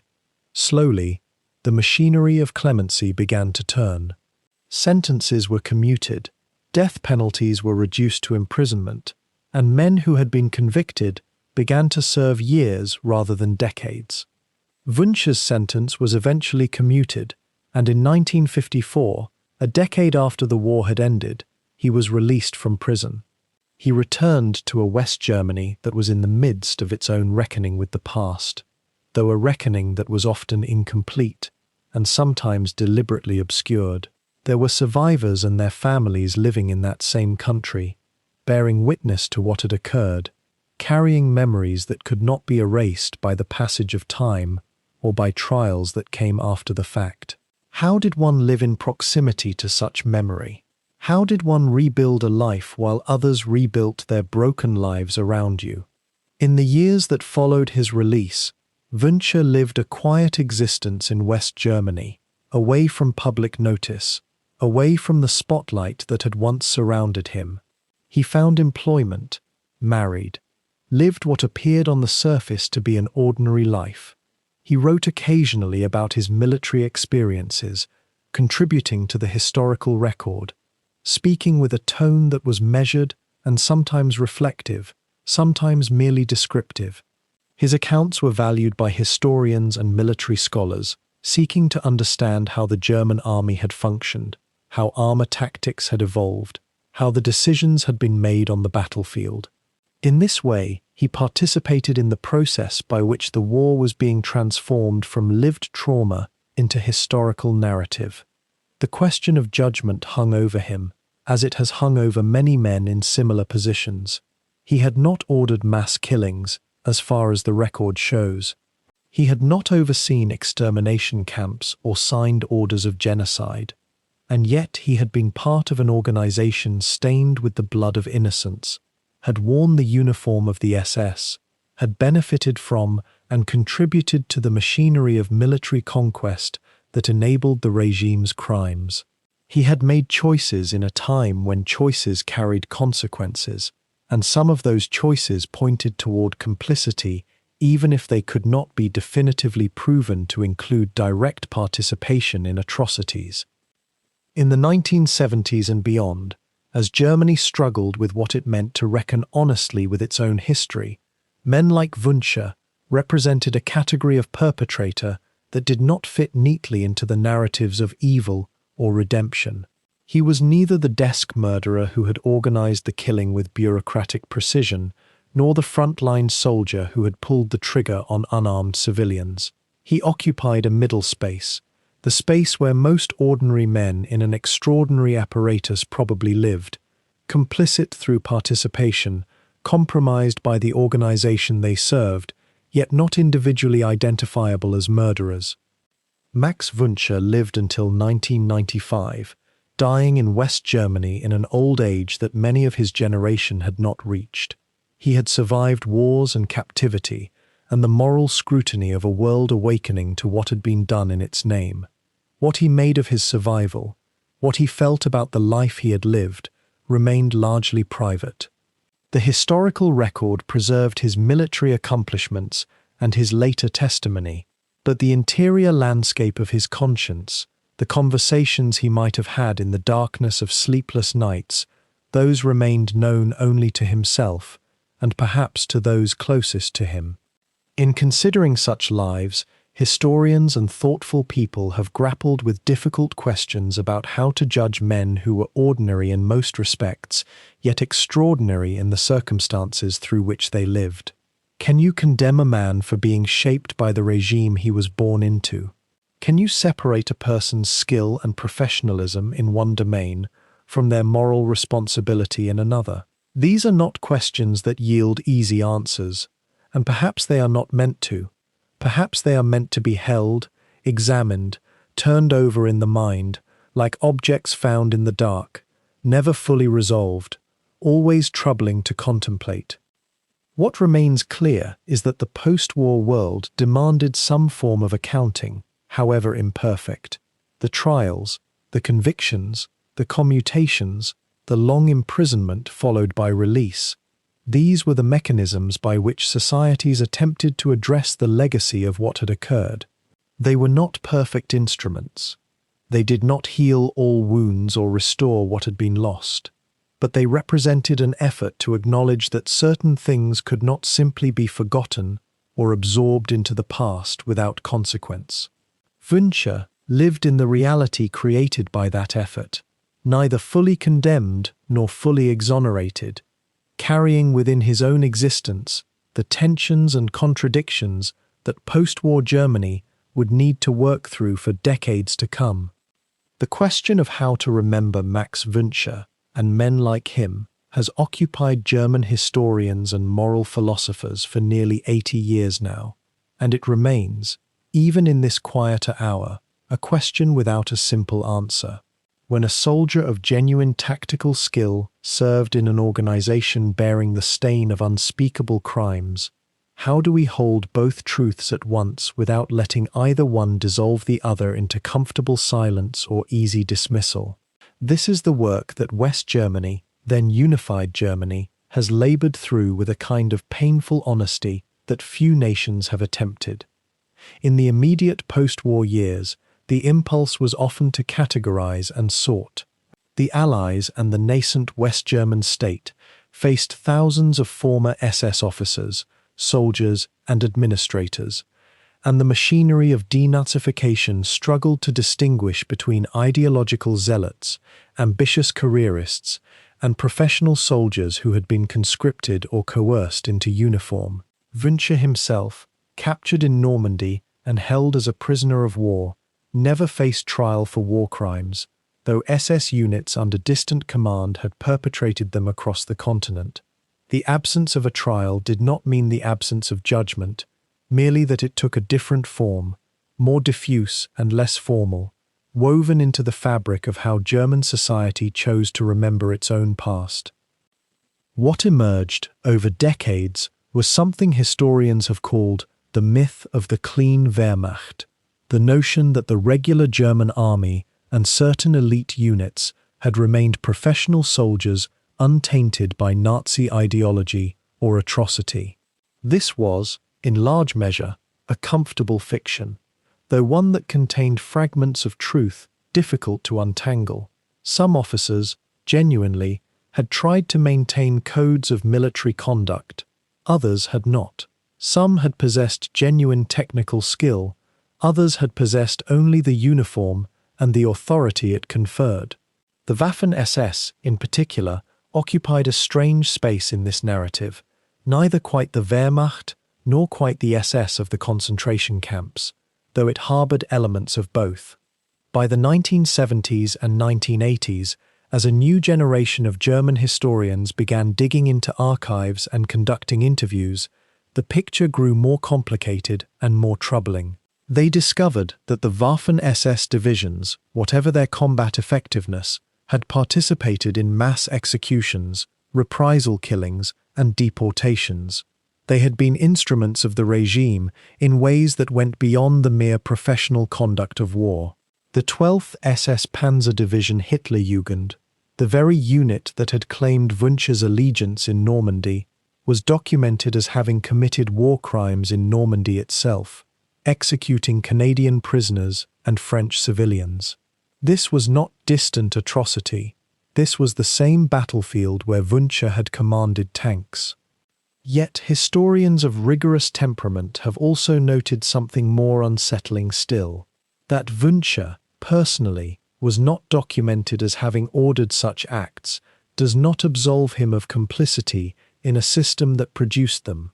Nor does his evident competence as a tactician erase the moral calculus of what he lent his skill toward. Here is where the reflection becomes uncomfortable, where we must sit with the possibility that a man can be skillful and morally compromised simultaneously, that professional excellence and participation in evil are not opposites but can exist, in history as in life, in the same person. The German historical reckoning has, over time, largely rejected the clean Wehrmacht myth, though not without ongoing debate. Scholars like Christopher Browning and others examining the Holocaust's mechanics found that even ordinary men, given orders and organizational permission, became perpetrators. The question shifted from whether soldiers like Wünsche were guilty to whether the very act of serving such a regime, regardless of personal participation in specific crimes, constituted a form of complicity that could not be separated from individual competence or nobility of bearing. What does one do then with a figure like Max Wünsche in the long architecture of memory? The honest answer, which German culture has increasingly embraced, is that he cannot be neatly filed away as either hero or monster. He was a skilled officer who served a genocidal state. He may have been, in his personal conduct, honorable by military standards, and those standards were themselves corrupted by the regime they served.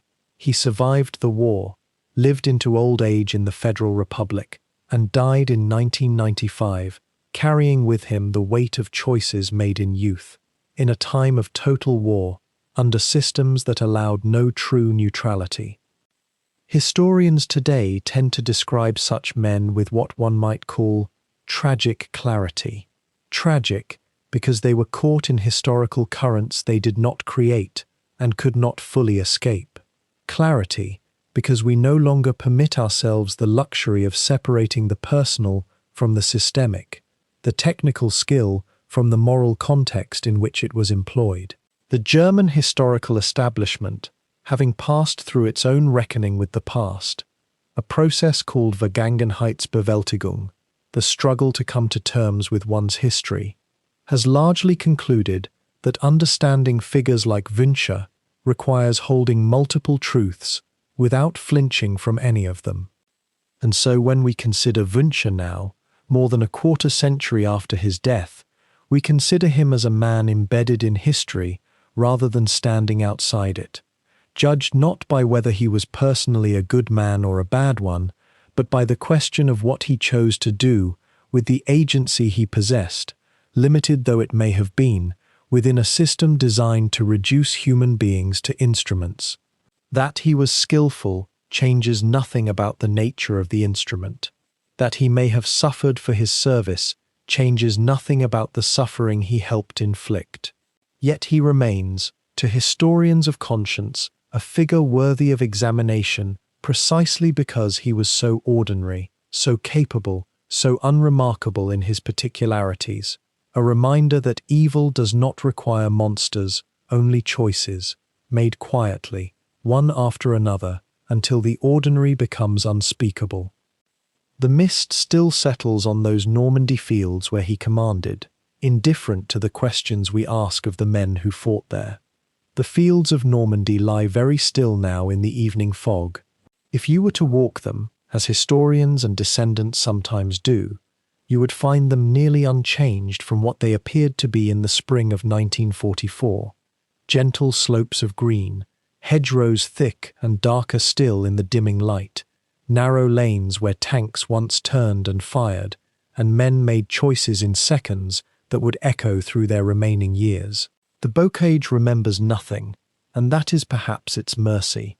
It knows nothing of Max Wünsche, or of the thousands of others whose names filled reports and casualty lists, and much later, the careful pages of military archives. The earth does not judge. It merely accepts what falls upon it, and in time grows over it. We have traced a life from childhood in Saxony through the rise of a regime that would remake the map of Europe and murder millions. We have followed one man's arc through that terrible history, from boy to soldier to commander to captive to survivor. Wünsche lived through an age that demanded of ordinary men extraordinary complicity, that offered them the prospect of belonging, of being part of something immense and powerful, even as the cost of that belonging became clearer and more terrible with each passing year. Was he a villain, a technician, a victim of historical circumstance? The honest answer, the only answer that respects the weight of what happened, is that he was all of these things at once, in different measures depending on which moment of his life you choose to examine. When he died in 1995, he had lived long enough to see Germany reunified, to see the Cold War dissolve into memory, to see the world move onward in ways he could scarcely have imagined when he was young. He lived longer than most of his comrades. Whether that was fortunate or a burden is a question he alone could have answered, and he did not leave that answer behind for us. What remains is not the man, but the story of how a person can be shaped by the times they inhabit, how ordinary choices accumulate into extraordinary consequences, how skill and courage and obedience can coexist with moral darkness, and how that darkness, once examined honestly, can never be unseen. Wünsche's technical competence as a panzer commander was genuine. His willingness to serve a regime that committed genocide was also genuine. Both things are true. Neither cancels the other out. This is perhaps the most unsettling lesson of the 20th century, that evil often comes not from monsters who are easily recognized and condemned, but from capable, disciplined men who believed they were serving something greater than themselves. The fog over Normandy thickens as the hour grows late. Somewhere in that mist are the graves of the Canadians who fell at Verrières Ridge, the British soldiers who died in the bocage, the American paratroopers who drowned in the marshes, and the young men of the Wehrmacht and Waffen-SS who died defending ground they knew they could not hold. They are all there together, in the same earth, separated now only by the distinctions of time and memory. The fields do not distinguish between them. Rain falls on all of them equally. Winter comes for all of them equally. And in the spring, the grass grows over all of them equally. If we are fortunate, we live lives long enough to think about these things, to understand that the people we study in history were not so different from ourselves, that under the right, or rather, the wrong, circumstances, we too might make choices we would later regret. That is not a comfortable realization. It is easier to believe that evil is something that belongs only to evil people, to distant times, to other nations. But Wünsche's life suggests something quieter and more troubling, that the capacity for both good and terrible harm lives in ordinary people, in people much like us, and that what determines which will emerge is not always something we can control. It is often something we choose, moment by moment, day by day. And sometimes it is something that the moment itself chooses for us, and we simply go along. The men who died in Normandy, those who fought in the bocage, those who died attacking, those who died defending, they are all part of the same story now. Wünsche lived to tell part of it, in his way. Many others did not. Their names are in registers and monuments, or they are simply lost, scattered into the ground and the passing years. We remember some of them. We have forgotten most. This is not a tragedy unique to Germany, nor to the Second World War. It is the condition of all human history. We accumulate our dead, and we carry them forward as best we can, and in time, they become names without faces, and eventually, even the names fade. But while they last, while even one person remembers, they matter. The story matters. The careful, honest telling of it matters, because it reminds us that these were choices made by people, not inevitable currents of history washing over passive figures. Wünsche made choices, others made choices. The world that resulted was shaped by those choices, accumulated and compounded across millions of individual decisions made in circumstances of war, fear, ambition, loyalty, and sometimes ordinary human thoughtlessness. As sleep comes for you now, as your mind begins to drift away from these histories and into the quieter realm of dreams, perhaps there is a gentle peace in knowing that those terrible years have passed into history, that we who live now do so in their aftermath, with the knowledge they purchased at such cost. We are free to make different choices. We are not compelled by the circumstances that bound Wünsche and his generation. And yet, the story remains. It remains as a quiet teacher, a reminder that the choices we make, even small ones, even ordinary ones, are never truly small or ordinary. They ripple forward. They become the texture of the times we live in, and in our own quieter ways, we too are making history, choice by choice, day by day. The fields of Normandy are very dark now. The mist has come down fully, and if you were to walk there, you would see nothing beyond a few meters in any direction. You would hear only the sound of wind through the hedgerows